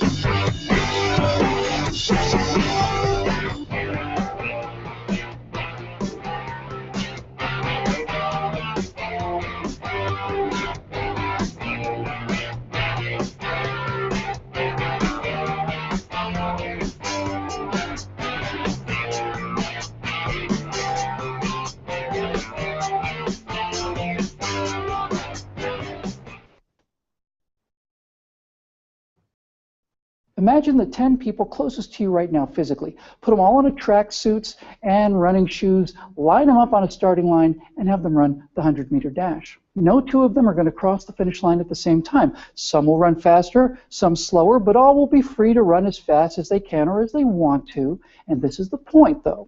They all start from the same starting line. Conservatives believe in equality of opportunity. No one gets to start ahead of the line, and no one gets held back either. That means that while people are unequal in terms of their personal assets and liabilities, they're all equal under the law. No one is holding anyone back, and no one is giving anyone a head start. The progressive ideal, equality of result, means that instead of starting on the same line, everyone finishes at the same line and at the same time. So everybody ends up with the same house, the same car, same income, etc. All income inequality is eliminated. Well, the problem with that is, if you want 10 different people to cross the finish line at the same time, well, that means they have to cross at the speed of the slowest runner. That means those other 9 people have to be held back by force. Is that fair? We conservatives find that abhorrent. Morally and historically, we find that societies that try to enforce equality of result are not only economic catastrophes, they become human slaughterhouses. Number 2, wealth creation. It's pretty simple, really.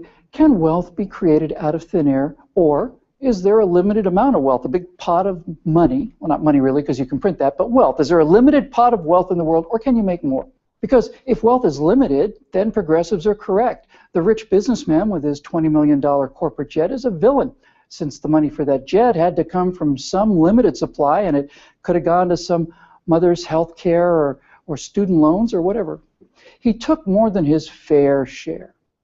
Now, if, on the other hand, wealth can be created out of thin air by imagination, ambition, risk-taking, and more than anything, raw, hard work in pursuit of a dream, well, then that same businessman is not a villain at all. He's a hero. That $20 million jet represents a small fraction of the total wealth that he's generated, which was paid out to other people in salaries and taxes to, like I said, thousands or hundreds of thousands of people who wouldn't have gotten it otherwise. So which is it? Can wealth be created out of thin air? Yes or no? Well, here's the town I live in, Los Angeles, California, in the 1800s. And here's Los Angeles today. If the progressives are right and wealth is limited and can only be redistributed, then where'd all this stuff come from? Where'd all the Mercedes-Benzes and big screen TVs and air conditioning and skyscrapers and MRI machines and jet aircraft and video games and indoor plumbing and all the rest come from? Did we steal all this stuff from Africa, as they would have you believe? Of course not.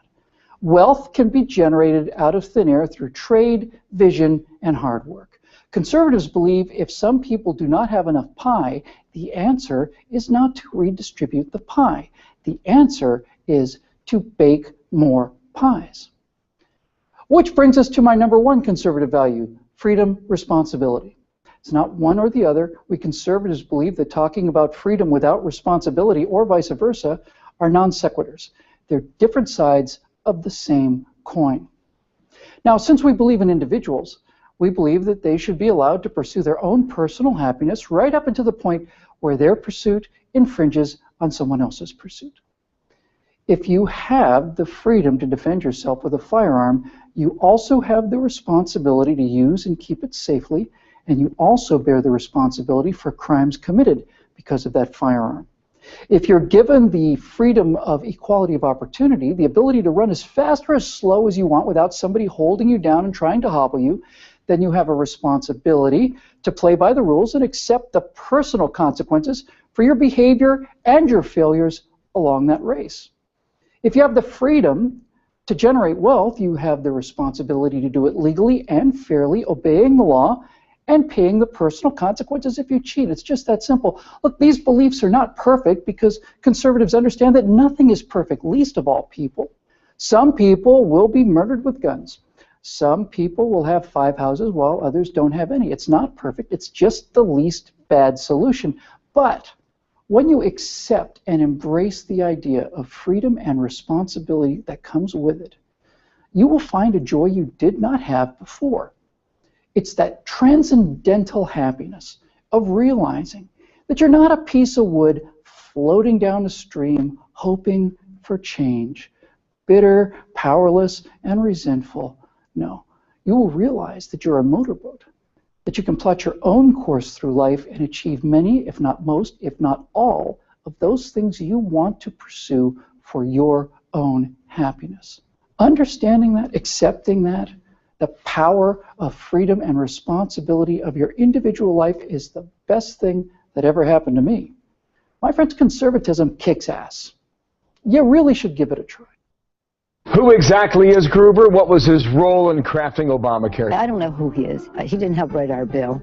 Most people think he's one of the best outside experts, Mr. Gruber of MIT. I don't know if you have seen Jonathan Gruber of MIT's analysis. And so... Jonathan Gruber is one of the most respected economists in the world. He attended 5 of the 12 meetings at the Obama White House in 2009, including the meeting with the president. I was a paid consultant to the Obama administration to help develop the technical details of the bill. $6 million in consulting fees on Obamacare. Who knew you could make so much money working for the government, huh? And so... The fact that some advisor, an advisor who never worked on our staff, I've stolen ideas from liberally, John Gruber. Obama's a little more relaxed. I think he took a cigarette break halfway through. Irreverent, but honest and tastefully tacky somehow. Here comes another hour of insensitivity training with Glenn Woods.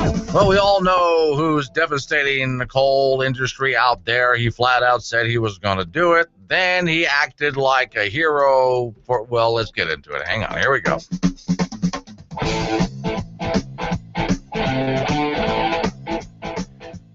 It's hypocrisy that really gets me. It's lying hypocrites that really get me. And worse yet, I think it's the mental disorder that we see. You ever notice, we all know people like this. Somebody tells a lie, and then they believe their own lie. Then I've dealt with this. Then they contradict their own lie, and when you say you just contradicted yourself with another lie, they accuse you of lying. You ever deal with those people? I've dealt with those people. It's a serious mental disorder. A lot of them today are in government. A lot of them today are in the media. I think that's what happens with someone like Brian Williams. And I'm not going to get into the whole Brian Williams. We did that last week. But I think that's what happens with someone like that. They tell a story. They believe their own story. And wow, when you finally corner them with the truth of it, it's hard for them to deal with. All right, so what I'm talking about this time, though, is the president and the coal industry. Do you remember then Senator Obama coming right out and saying he wants to bankrupt the coal industry and bankrupt coal-fired power plants? Then in his recent State of the Union, and just fossil fuels in general, but then in a recent State of the Union address, talked about how energy in America had made a mass, what a comeback. So good for our economy. Look at your gas prices dropping there, for Pete's sakes. As if he can take credit for something that he's been working hard to shut down. And we all know that drilling and digging on private land, especially in places like North Dakota and Texas, that's what's been keeping the economy together. Drilling and digging on public lands, it's about I want to say it's like a 13% drop-off. No, I think it's more like a 32% drop-off. I'd have to look at the exact numbers. It's a massive drop-off. Here's a story that's in front of me from the D.C. coal industry sheds tens of thousands of jobs under this president. By the way, another side note to the people who are in the town that I live in, your city government keeps spending money like it's just going to keep rolling on in because we live in a coal town.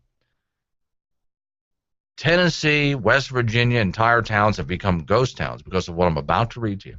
Tens of thousands of coal mine and power plant workers have lost their jobs under President Obama. More layoffs could be on the way as the administration continues to pile on tens of billions of dollars in regulatory costs. This is something that most of it, they couldn't get through Congress. So again, here's the regulatory agency. Now, I've told you guys this before. How do they do it? How is it that a government agency can write law? Because Congress was stupid enough to give them the power to write law is part of the answer. We want you to regulate the following, so you write the rules as to how to make that happen. What did you just do? Well, by doing that, you've just told the bureaucracy they have the power to write law. That's what's happening here. And then the president can order the bureaucracy to write more law. So what do we need Congress for anymore after this? This is the problem that we're having. A report by the American Action Forum found that under the Obama administration, coal mines shed 3,702 jobs from 2008 to 2013. And power plants shed, ready for this? You sitting down? 39,684 jobs. Coal mine jobs have slid even further since then, from 76,100 in January 2014 to 71,300 last month, according to the Bureau of Labor Statistics. So the problem is regulations by the EPA and other agencies have burdened the coal industry with billions of dollars of regulatory costs in new clean and water regulations economy-wide. For every $1 billion in regulatory costs, the industry has shed about 8,100 jobs, 8,100 jobs. To do that again, for every $1 billion in regulatory costs, we've lost about 8,100 jobs across the country. How is your electric bill doing, by the way? How's that working out? I gave a story about, since New England is being pounded by global warming, and more on the way, by the way. There's a whole bunch more global warming on the way for the New England states. Here it comes. Last week I told you that their prices for energy in general, not just electricity, way up. They have closed down coal-fired power plants in the New England states. They have closed down nuclear power plants in the New England states. They have put up their wind turbines and solar panels. Now, the power is not as reliable, and the price has skyrocketed. Told you so. Wonder if they'll go back to their old reliables anytime soon. Well, anyway. Quoting here, nowhere is this phenomenon more stark in the fossil fuel power plants and coal mining. Regulators have added more than $10 billion in burdens on this industry since 2011, with the promise of at least $10 billion more in the immediate future, said Sam Batkins, director of the regulatory policy at the American Action Forum. I'm gonna have to get that guy on the show. I'm gonna give him a call, see if I can do that, so we can talk to you about this in more details and see somebody who studies it. Republicans and some energy experts now are arguing that the Obama administration's regulation is to clamp down on air pollutants like mercury, smog, and fine particulate matters have forced power plants to shut down coal-fired power plants across the country. And as these plants are shut down, coal mines shed or lose a lot of jobs. Now, for the environmentalists out there say, oh, but the air will be clean, and the air was clean. You go to China, where they have not been using scrubbers, and you have yellow skies. Here in America, no such thing. The air is clean. Look, folks, I live surrounded by open-pit coal mines, where I am in Wyoming, and several coal-fired power plants. And we have blue skies, and I am not suffering from emphysema or cancer, and neither is anybody else. You've been lied to. In fact, the air that gets sucked into the coal plant, and then the air that gets pumped out, the air that gets pumped out is actually cleaner than the air that comes in. Don't believe it? Come to Gillette, Wyoming. I'll take you on a tour. Now, most of these job losses, by the way, this ripples across the economy. Most of these job losses are concentrated in just a few heavy coal states. Kentucky, for example, lost 644 power plant jobs from 2008 to, well, and a 37% reduction in the plant's workforce. Coal mines have been hit harder, losing 5,188 jobs during that time, and 31% reduction in the mining workforce. That's in Kentucky alone. So this has been called the war on coal, which Obama is saying, there's no war on coal. It's a war on coal. And we knew he was going to do this. He said so before he took office. Now, for those people who are all in favor of your war on coal, well, here it is. You got what you asked for. How those energy prices working out for you. By the way, this is also a national security risk as well. This is not just about the electricity to make your lattes at Starbucks and recharge your phones and your tablets. This is about keeping warm in the wintertime. This is about keeping cool in the summertime. This is about keeping the engine of American business humming because it relies on power. Hey, this is about keeping your coal-powered car operating for those who have all-electric cars. Now, Republicans have said Obama's waging a war on coal because of so many coal plants and all of that I just mentioned to you. Quoting here, it's cold comfort for the Obama administration to suddenly propose easing the pain, which they just did, by the way, to help that they've helped inflict on so many people. Oh, by the way, states like Kentucky and West Virginia, they've been voting Democrat all this time. And I think they finally had enough because they realized the Democrats are trying to put their way of life out of business. I never did understand why people in coal, other than unions, the unions is the only thing I can think of, but coal-producing states and coal-electric producing states like Kentucky and West Virginia, why are you voting Democrat? Don't you know they want to shut you down? Don't you know they want to put you out of business? Now they are. I hate to do it. You know something? I don't hate to do it again. I told you so. We told you so. Quoting here, the best way to help these Kentuckians is to prevent anti-coal efforts in the first place, which is one reason I've joined the Senate subcommittee in charge with overseeing spending on the anti-coal bill, says Mitch McConnell. According to the Energy Information Administration, some 60 gigawatts of coal-fired power plants could be shuttered by 2020. Most of these shutdowns will happen by the end of this year before the EPA mercury standards go into effect. Now, again, none of this was passed by Congress. Now, I had Jason Pye of FreedomWorks. He was on this program, and you can watch the video because I cut it out. It's on my YouTube page.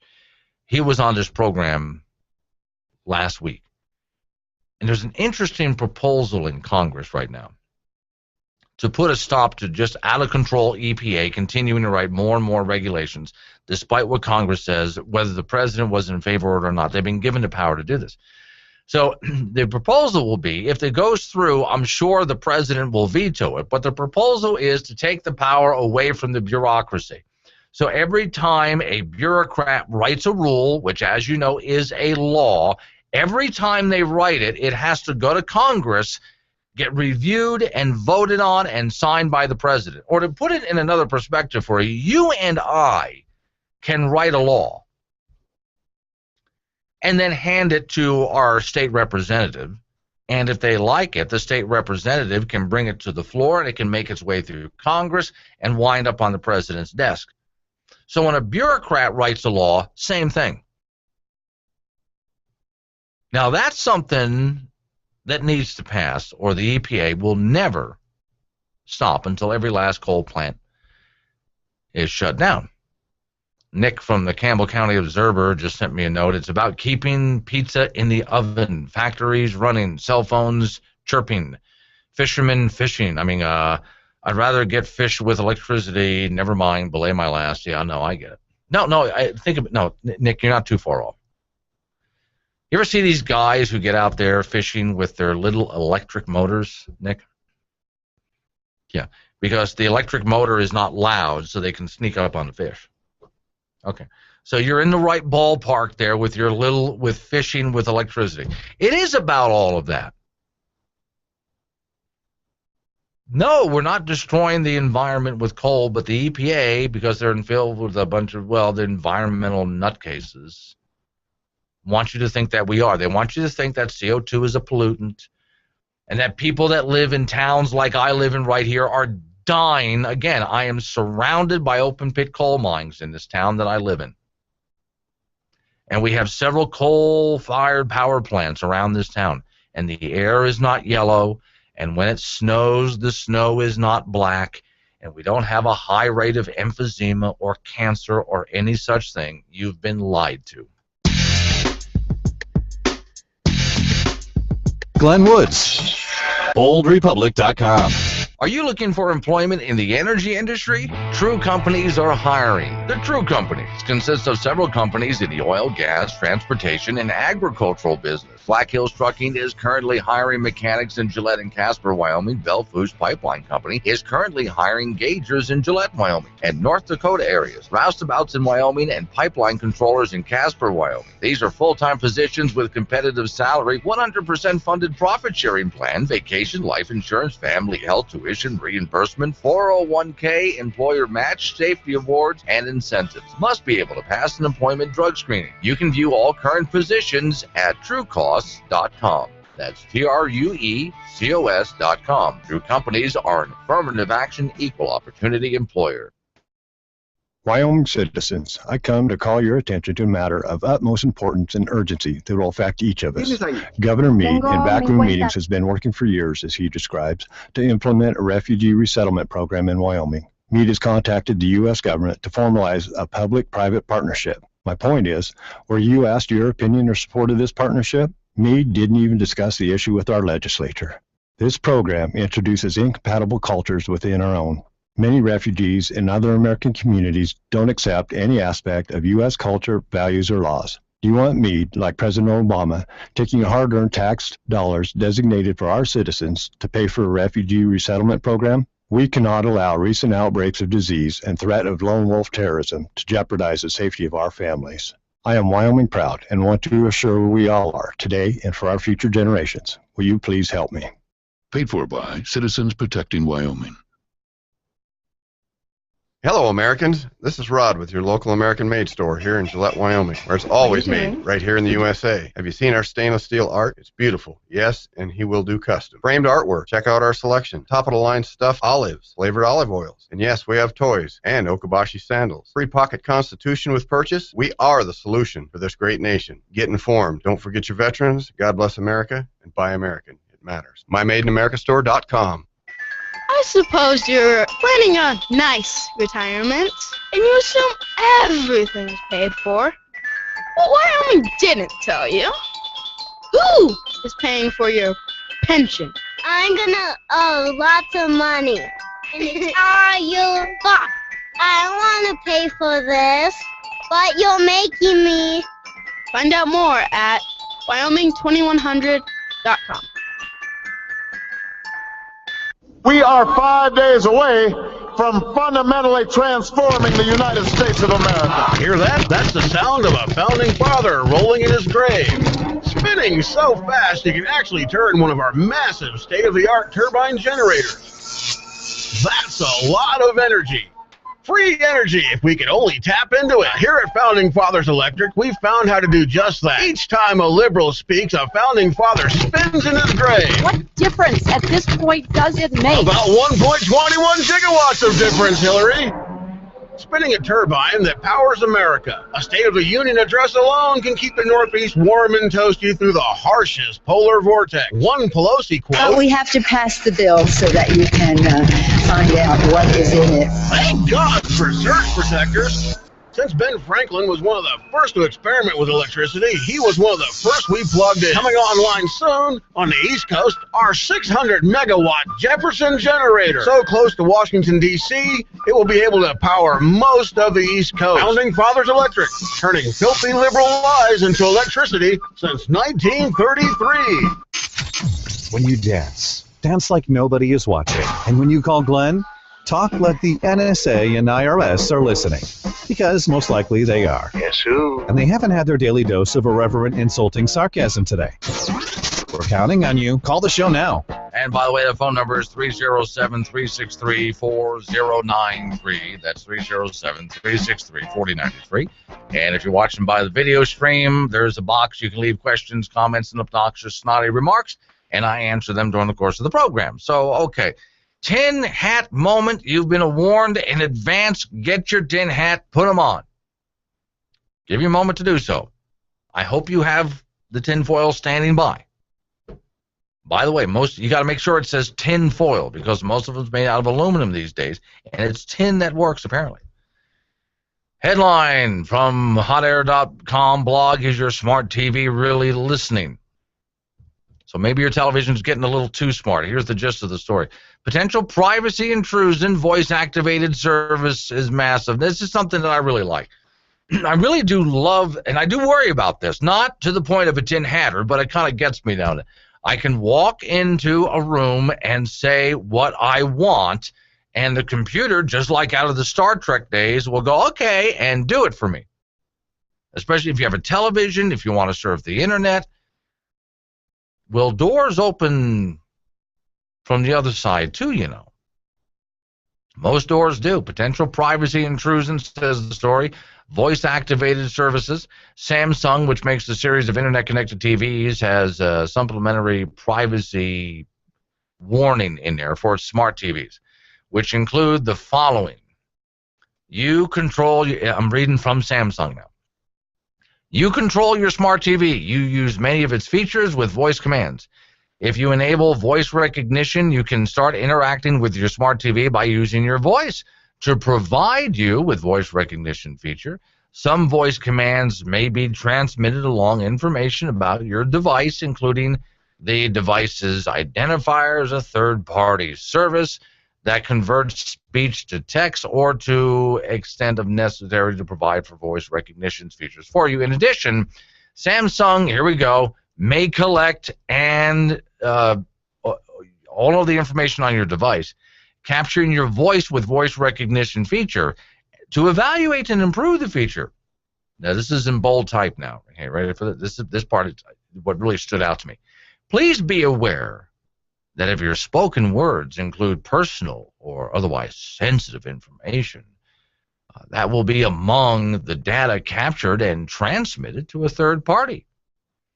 And Electronic Frontier Foundation activists pointed that out earlier today, and on Twitter started letting everybody know about this little feature here. Now, where some of this worries me, if you think total tin hat moment there, Glenn, boy, you're really going over to the other side. Well, hold on a second now.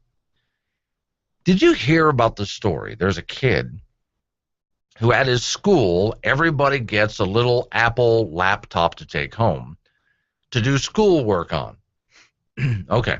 The laptop has a camera in it.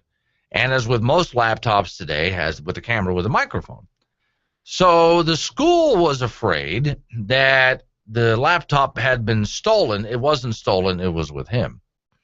And so they went and just turned it on to find out where it was. Well, it was in his bedroom with him. But that right away raised some privacy concerns, because other students started saying, wait a minute now. If somebody at school can just turn on my kid's laptop without them knowing it, turn it on and use the camera without them knowing it, then have there been any privacy and security breaches? And if you trust, well, they wouldn't do something like that. Really? Just like we trusted the TSA to never do anything like that with their body scanners. And yet, we have found out.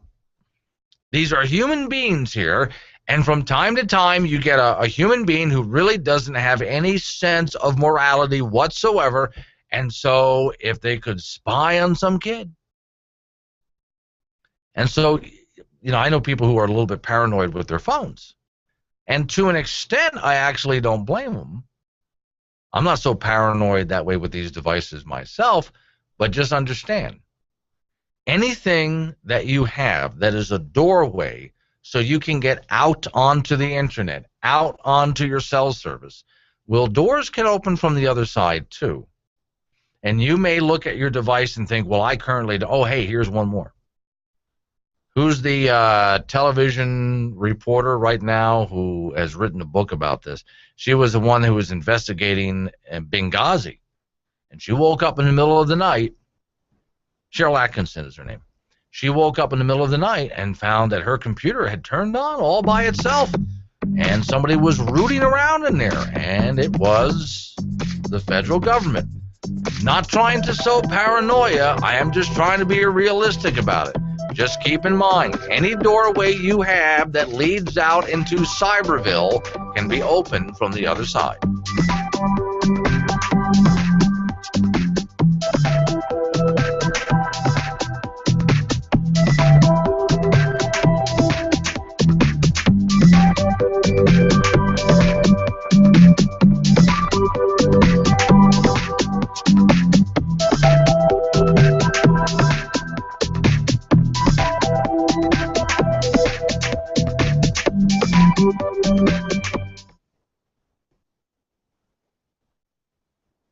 Hello, my fellow Americans. For the past few months, the world has been experiencing the largest Ebola outbreak ever recorded. If you traveled recently and are now experiencing violent vomiting and diarrhea, you could be carrying the virus. Or maybe you just had dinner at the Cheesecake Factory. The symptoms are identical. In this time of confusion, the CDC is here to help. If you've recently volunteered for a medical charity in Liberia and are now experiencing an influenza-like sickness, you may have contracted the Ebola virus. If you ate mini corn dogs as an appetizer, then Cajun jambalaya pasta as an entree, and are now projectile vomiting in a parking lot, you may have just had dinner at the Cheesecake Factory. If you downed an entire plate of loaded baked potato tots, washed it down with a chocolate tuxedo cream cheesecake, and then found blood in your stool, you just ate at the Cheesecake Factory. If you work at a hospital caring for Ebola patients and are now experiencing a high fever, severe weight loss, and violent diarrhea, you could have Ebola. If you're a nurse at the local hospital caring for Ebola patients and, on the way home, stopped to pick up a platter of salmon Genovese with chicken Bellagio and are now experiencing high fever and diarrhea, you could have Ebola, but it's probably just the Cheesecake Factory. If you've just gotten back from 6 months of living with the pygmies of the Congo, then ate a full plate of factory nachos at the airport, and now you've developed a maculopapular rash, you have Ebola. Exit the Cheesecake Factory and proceed to the nearest hospital. If you were recently served the Skittylicious Shrimp Summer Rolls by a waitress with Ebola and are now coughing up blood, you probably just went to the Cheesecake Factory. If you were recently served the Skittylicious Shrimp Summer Rolls by a waitress with Ebola and were rude to the waitress, leading her to spit in your Skittylicious Shrimp Summer Rolls and are now coughing up blood, you have Ebola. That's all for now. Exercise caution. The death toll for this Ebola outbreak is over 5,000, and the Cheesecake Factory has over 150 locations in the United States. Welcome to the Church of Global Warming. Sorry, I just came in to get out of the cold. You don't mind, do you? Well, you know, the cold outside is due to global warming. Wait, wasn't this the same church that said that this part of the world was going to be a sandy desert by now? Global warming works in mysterious ways. Right, kind of like God works in mysterious ways. Hey, careful how you talk about the Obama. You know, I think I'll just wait outside and suffer in the driving blizzard. Besides, it's freezing cold in here. That's because global warming froze over the wind turbine blades in the clouds, and snow and ice cover the solar panels, you idiot! A recent study shows that blind people are having a hard time hearing the all-new electric cars like the Nissan Leaf and the Chevy Volt. As a result, the blind run the risk of being run over while attempting to cross the street. That's horrible. Yes, it is. Hey, you don't want to kill blind people, do you? No, I bought my car to help save the planet. But now you're killing blind people. Well, not yet, I haven't. I just wanted to save the squirrel. Well, given a choice, what would you rather run over? A blind person or a squirrel? Well, a squirrel, I suppose. Well, then forget that electric car. Go buy a big, noisy, gas-guzzling SUV so those blind people can hear you coming. Screw the squirrels. I'm going out to buy one right now. This message brought to you by SUVs to Save the Blind.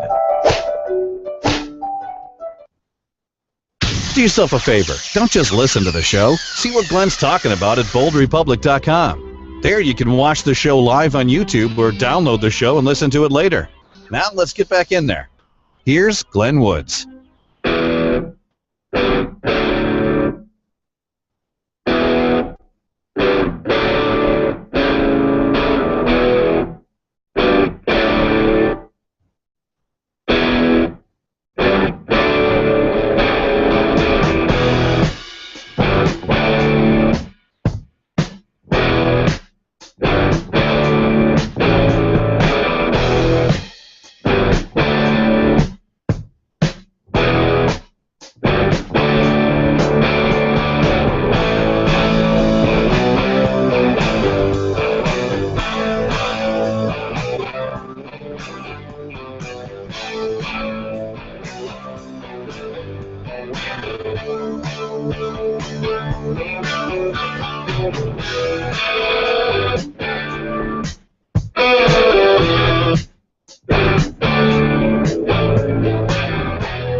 Public Radio program. My name's Glenn Woods. Thanks for joining me. So, real quick, let's head over to the University of Michigan because something just came up from Reason Magazine.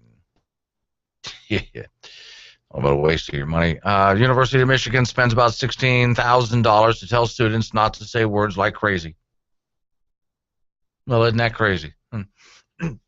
And on their way to class each day, students at the University of Michigan encounter banners and posters warning them using non-inclusive languages like "that's so gay" or "retarded," or a full list of inappropriate phrases, including less offensive things like "I want to die" and "that test raped me." It also includes downright offensive words like "crazy" and "insane." Okay. Well, you know, I've said it before, I'll say it again. Anytime you find, if you have kids going to universities like this, and you find that they spend $16,000 on stuff like this, you've wasted your money on that college. I mean, you sent your kid there to learn what? No, really, to learn what? What was the purpose of the kid going to college? This was the purpose of your kid going to college? I thought they were supposed to be learning skills that they could use in the workplace to produce so they could earn a living. That's what I thought the purpose of college was. Apparently not. This is the kind of stuff they'll spend their money. And you wonder why tuition's so high. Okay, it gets worse. The effort to previously include a clothesline of hurt feelings where students were asked to respond to a prompt. So would you say this if you knew that? And give them an explanation. Okay, would you say this? Well, we just need to work the kinks out. If you knew that this statement was rooted in racism, kinky hair is beautiful, natural hair is beautiful. See, you ever find yourself saying that? You just need to work the kinks out. And you didn't know that you were insulting people who had kinky hair. Oh, hey, that's great news. Hey, folks, Mel Brooks is discussing making Spaceballs 2 after the next Star Wars comes out. Holy, you think he's going to get Rick Moranis again, Nick? No, seriously, you think he's going to get Rick Moranis? Because, I mean, come on. That was the perfect, like, Darth Vader spinoff character. Okay, let's do a few others. Would you say, can you teach me how to twerk if you knew that the people of privilege consume and reject the culture of minority communities and because it's a trendy thing? I don't even understand that one. Would you say, don't be a wuss, take some shots if you knew that my father was an alcoholic? So in other words, when they do this kind of a test, no matter what you say, it's offensive to somebody somewhere. Even if you were to look at something that was like this, I look at this and I think, wow, that's just downright stupid. Well, would you say stupid if you knew that? This is what they're teaching your kids at university. This is what they're teaching your kids. And you wonder why the cost of tuition was so high. They just spent $16,000 on this nonsense at one university. When you see this kind of stuff, just find a better college to put your kids into, one that's not going to waste your money. Now, an even more important story that was broken by Nick of the Campbell County Observer, there possibly could be a Spaceballs 2, and yes, Rick Moranis, it looks like, will play the Darth Vader character once again with the massively big helmet and all that kind of. That was just the funniest damn thing. Valentine's Day is February 14th, and that's just around the corner. This is Bruce at Marshall Jewelry here in Gillette, and we have a special Valentine's package for only $99. It comes with a gold or enamel rose, a box of chocolates, and a strand of pearls. We have over a dozen colors of roses to choose from. Pearl strands are both white and multicolor. The chocolates are from the Rocky Mountain Chocolate Factory. This is the perfect Valentine's package. 15 months interest-free financing is available with approved credit. Marshall Jewelry, where she'll love it guaranteed. To my darling wife and kids, I'm writing to you what might be the last thing I ever say. I'm trapped in the bathroom, you see. The toilet is clogged. If I open the door right now, it might be the end for us all. I think it might go all the way down the sewer line. Maybe the clog even goes to the septic. Well, I'm not sure if it needs to be cleared or pumped. Please call Roto-Rooter right now. They're the only qualified service in Northeast Wyoming. Just go find the card for Roto-Rooter under the magnet on the refrigerator. The guy's name is Brian. The phone number is 307-686-1573. If you don't get this note in time, I love you. Hey, aren't those gun-free zone signs just great? I mean, all you have to do is just take this sign and put it up on your building like so, and voila! Nobody will come in or rob and shoot up the place because you got the sign. Well, if it works for guns, why not other things like bank robber-free zone sign at every bank in America? No terrorism sign. See, all you have to do is stick a no Islamic jihad sign on every single building in the financial district of New York City, the power grid, our food supply. There you go. That's it. Safe as can be. Here, just have your child wear this no kidnapping this kid t-shirt and voila, your kid is safe. Now, why didn't we think of this years ago?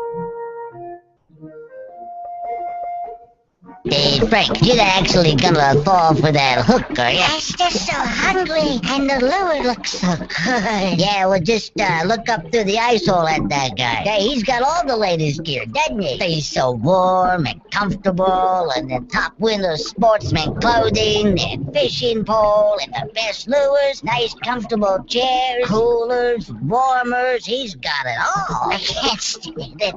I'm gonna bite the hook. Are you seriously gonna fall for that? No, it's just that it has to be warmer up there above the ice than down here in the water. Yeah, and that frying pan he's got on the fire's a lot more. Rocky Mountain Discount Sports has everything that the ice fisherman needs for the winter. Lines and lures, rods and reels. Special outfits to keep you warm, tents to keep the wind away, and the right kind of lures for winter fishing. Rocky Mountain Discount Sports, 4706 South Douglas Highway in Gillette, Wyoming. Open Monday through Saturday, 8 till 9, Sunday 9 to 6. We here at the radio station are firmly convinced the pod people have taken over the minds of your elected officials. Well, it's either that or they're just that stupid and crazy. Seriously, which is more plausible? I'll let Clem explain it. Here he is. By the way, for those people just joining the program, we decided in the first hour of the program it's no longer ISIS or ISIL. Terrorist groups like that don't get to name themselves. We now call them PIGS, which is an acronym. Pseudo-Islamic Group of Status. I'm sorry, Status, not Status. Status. Pseudo-Islamic Group of Status, or PIGS. That is what ISIL or ISIS will now be called. So if you'll start referring to them as that from now on, we're on a global mission to change their names to something that's really upsetting to them. Let's go to Illinois real quick. Article that was sent to me today, written by Steve Chapman, is titled, Illinois is the lead car on the road to ruin. He writes, Americans are addicted to living beyond their means. Big problem, true. At least when it comes to the functions of government they are, and that's why, well, no, think about that. I'm going to back up and think about this, because I've made this argument before. Why is your government in so much debt? Well, how many people do you know that work hard, get a good job, and the first thing they do is they buy a house, which is too expensive as it is. They buy a car, then they buy a second car. Then they get a snowmobile or a wave runner, or both. Then they get a big screen TV, and on and on and on the list goes to pretty soon they're spending beyond their means. And then you wonder why our government's doing the exact same thing. All right, well, back to the article over here.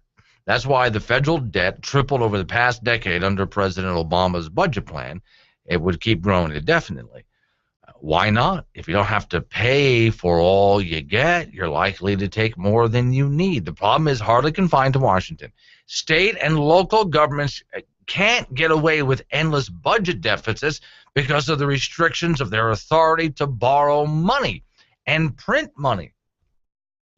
But if you think that keeps them from piling up on obligations on future taxpayers, well, you're underestimating their ingenuity here.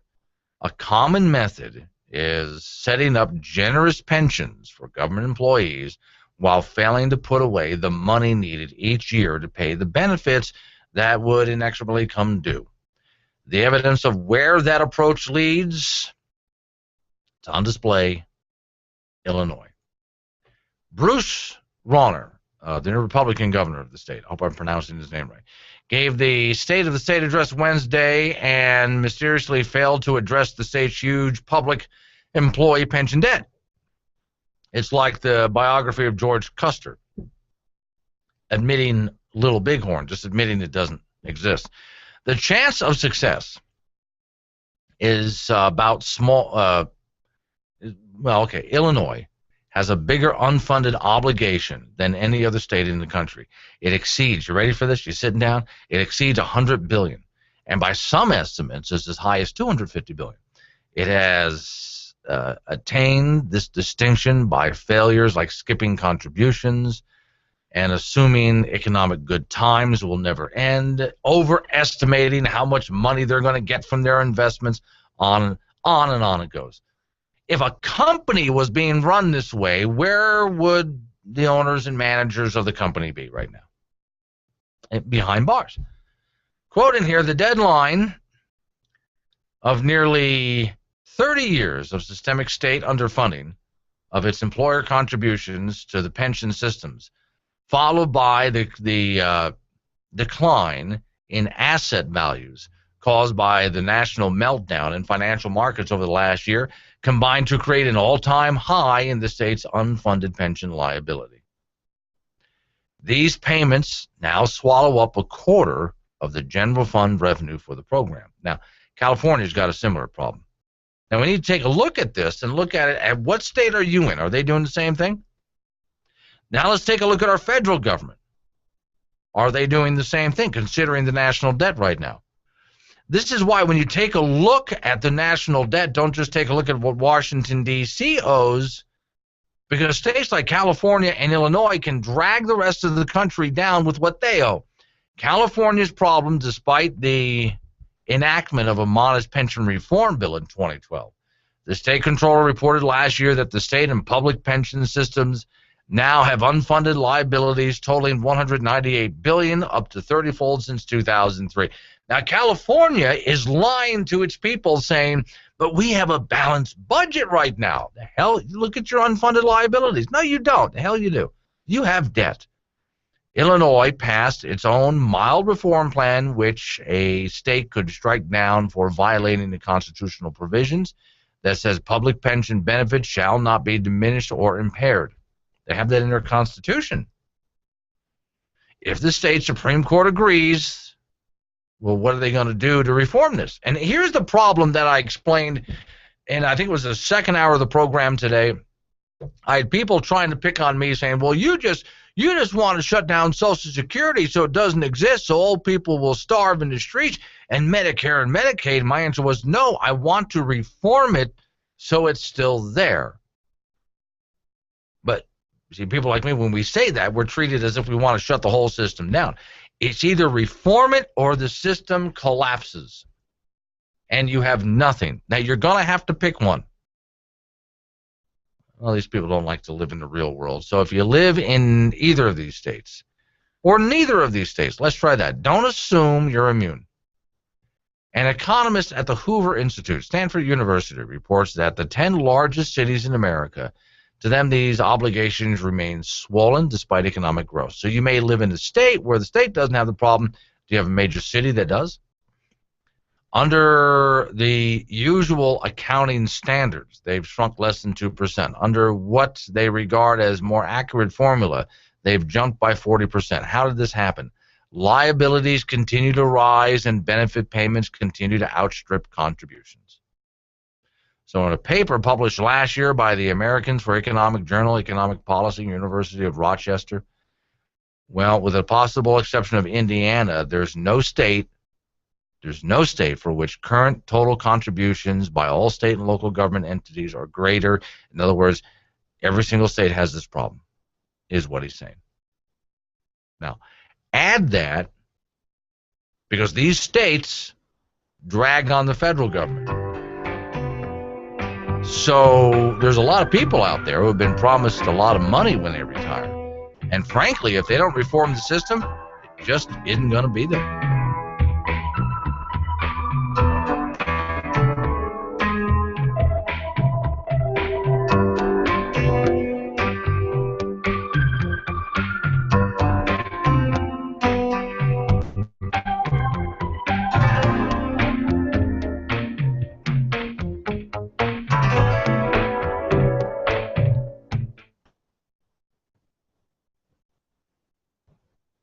Just about every state and local government is in a financial bind because they're spending more than they take in. Public sector pensions are a major factor here. They already represent a big part of spending, and they're underfunded by somewhere between $1 and $5 trillion.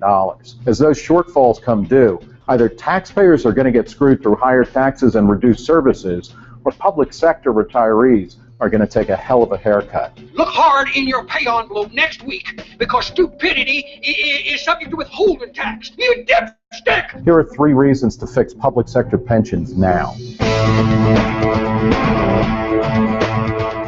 Unsustainable pension payouts played a large role in municipal bankruptcies in places such as Detroit and Vallejo, California. In the 250 largest cities in the country, pensions on average soak up 10% of budgets, a 30% increase over just the past 5 years. As retirees start outnumbering workers, and the New York Police Department already has more former cops drawing a pension than active ones walking a beat, the amount of money spent on pensions is only going to skyrocket. Public employees typically get to retire earlier, and they pay less into their retirements than their counterparts in the private sector. On top of that, many workers game the system through often legal tricks such as spiking, which is the act of artificially boosting the salary level upon which the retirement payments are calculated. For instance, by cashing in unused sick days at vacation, Phoenix, Arizona's former city manager was able to jack up his annual retirement pay by almost $90,000 to a whopping $234,536. Most government pensions guarantee payouts based on unrealistic investment returns. California said the investments in its pension funds would return 8% every year, while the actual returns have been far lower. The result is that California's pension funds are only about 42% funded. Taxpayers ultimately pick up the difference. As more public sector workers retire, pensions are only going to become a bigger and bigger issue. It's time to reform public sector pensions by reining in lavish promises, closing loopholes, and switching over to pay-as-you-go 401k style plans that most private sector workers have. For Reason TV, I'm Nick Gillespie.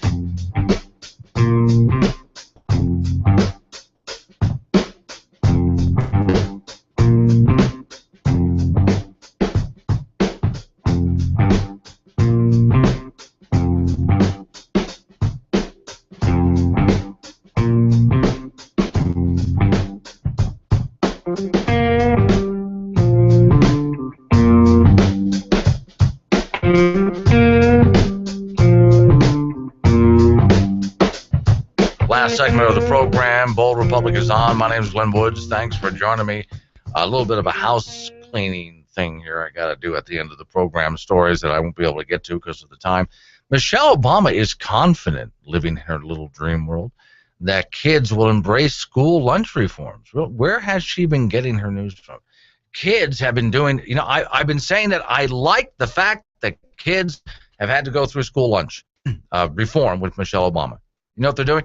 They're told that they have to show up and get in line and eat these school lunches. And they're not allowed to bring their own lunches. In not every school, but in many schools around America. What the kids are doing is taking their lunch trays and sitting down and taking a picture of the garbage that's in front of them and how little of that garbage that there is. Then they're taking their food and throwing it away and pulling lunch out of their backpacks, and that's happening all over the country. But the dream world that she's in. Story reads, although First Lady Obama's school lunch reforms have come under fire from students, she's confident that one day her ideas for healthy eating will be appreciated as the new normal. These kids don't like the crap you're feeding them. It's not going to happen. So, okay, next story. This kid, I'm convinced this next kid will someday be the winner of the Darwin Award. He should be already, but he's going to be, I think, winner of the Darwin Award. Officials accused teen in a boy's death. Now, how do they know it was him? Well, first he kills the kid. Then he turns and takes a selfie with the dead body. Okay, I'd say that that's pretty good evidence right there, and he's going to wind up in jail for the rest of his life, and he's going to die in jail of something really stupid, and he's going to deserve it and he's going to end up winning the Darwin Award. There's some people that you just arrest in general just because they're stupid, and this is one of them. One of the other stories that I have here, looking for it real quick, might be on a different page on my website, but there's a guy who, a kid shows up with a pellet gun and pulls it on a guy in a parking lot and demands his money. Never bring a unloaded pellet gun to a gunfight, because the man he was trying to mug had a real gun who pulled out his real revolver and shot the kid in the head. By the way, this punk kid that died, this was, according to police, his first robbery attempt. Winner of the Darwin Awards. And people like this I look at, and is it wrong of me? I have no sympathy for him. Is that wrong? I don't look at it as wrong. I just think, look, these people are obviously too stupid to be in the human race. When aliens land on Earth someday, I know some of you think they're already here. When they land on this planet someday, I just want smart people around, and I just want good people around, which is why I say the group formerly known as ISIS, we're now calling them PIGS, which stands for Pseudo-Islamic Group of Sadists. We need them wiped off the planet, so we don't get in. We're not embarrassed to meet the aliens, and we need stupid people like this wiped off, so we're not embarrassed in front of the aliens, because frankly, these people are embarrassing. We need to make sure that shows like Jerry Springer are not on the air, so we're not embarrassed in front of the aliens as to who we are. And if they say, "Hey, we've been watching your television for quite some time now. That's what led us here." I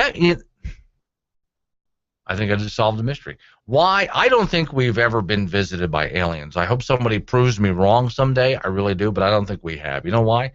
Because I hear on shows now and then, like Ancient Aliens and other shows, they say that, well, and this is true, aliens from other worlds can watch our television, but they're not watching current television. They're watching television from the early days of television. Well, that means that eventually they start watching things like Jerry Springer. I know he's not ancient, but still. They start watching shows that have like Judge Judy, and they start watching Oprah. And that's why they haven't come to visit us yet, because they see this crap on the air, and they just we're obviously the clampets that live way out at the edge of the galaxy. And they don't want to show up in this trailer park and get to know us. Would you? Frankly, if you're watching that kind of garbage on TV, I don't think they would want to. So that's why I think they've stayed away. Now, someday, and this is my worry, I think they're just going to show up and destroy the planet just to put us out of our misery, or to make room for an interstellar bypass, one or the other. Final story, cockroaches have individual personalities. Who the hell did the study? I want to know who's doing these studies. And how come I can never think of a study like this so I can make a bunch of money for a study just like this? Story reads, before you read that, spray that bottle of Raid, take a minute to consider you could be killing a brave little fellow, or perhaps a shy one, that according to new research that indicates cockroaches have personalities. No, they do. There's a lot of cockroaches in government that I know of right now that have personalities. Nick says on the video stream, if they had the technology to get here, they'd have the technology to wipe us out, take our land and resources. Yes, they would, Nick. But I think they would just put us out of our misery. Obviously, I mean, come on, Jerry Springer, hit show, really? Anyway, according to research, they've been studying cockroaches using your tax dollars, and apparently cockroaches have personalities. And they've noticed that the cockroaches act in different ways. This is what they've been doing with your research money. I'd like to point out that the country is now over $18 trillion in debt. But thank God we spent that money to figure out that cockroaches have personalities. Now, some of these cockroaches I have no problem stepping on, because frankly, they're just little jerks running around, and I hate their guts, and I want to kill them all. See you tomorrow.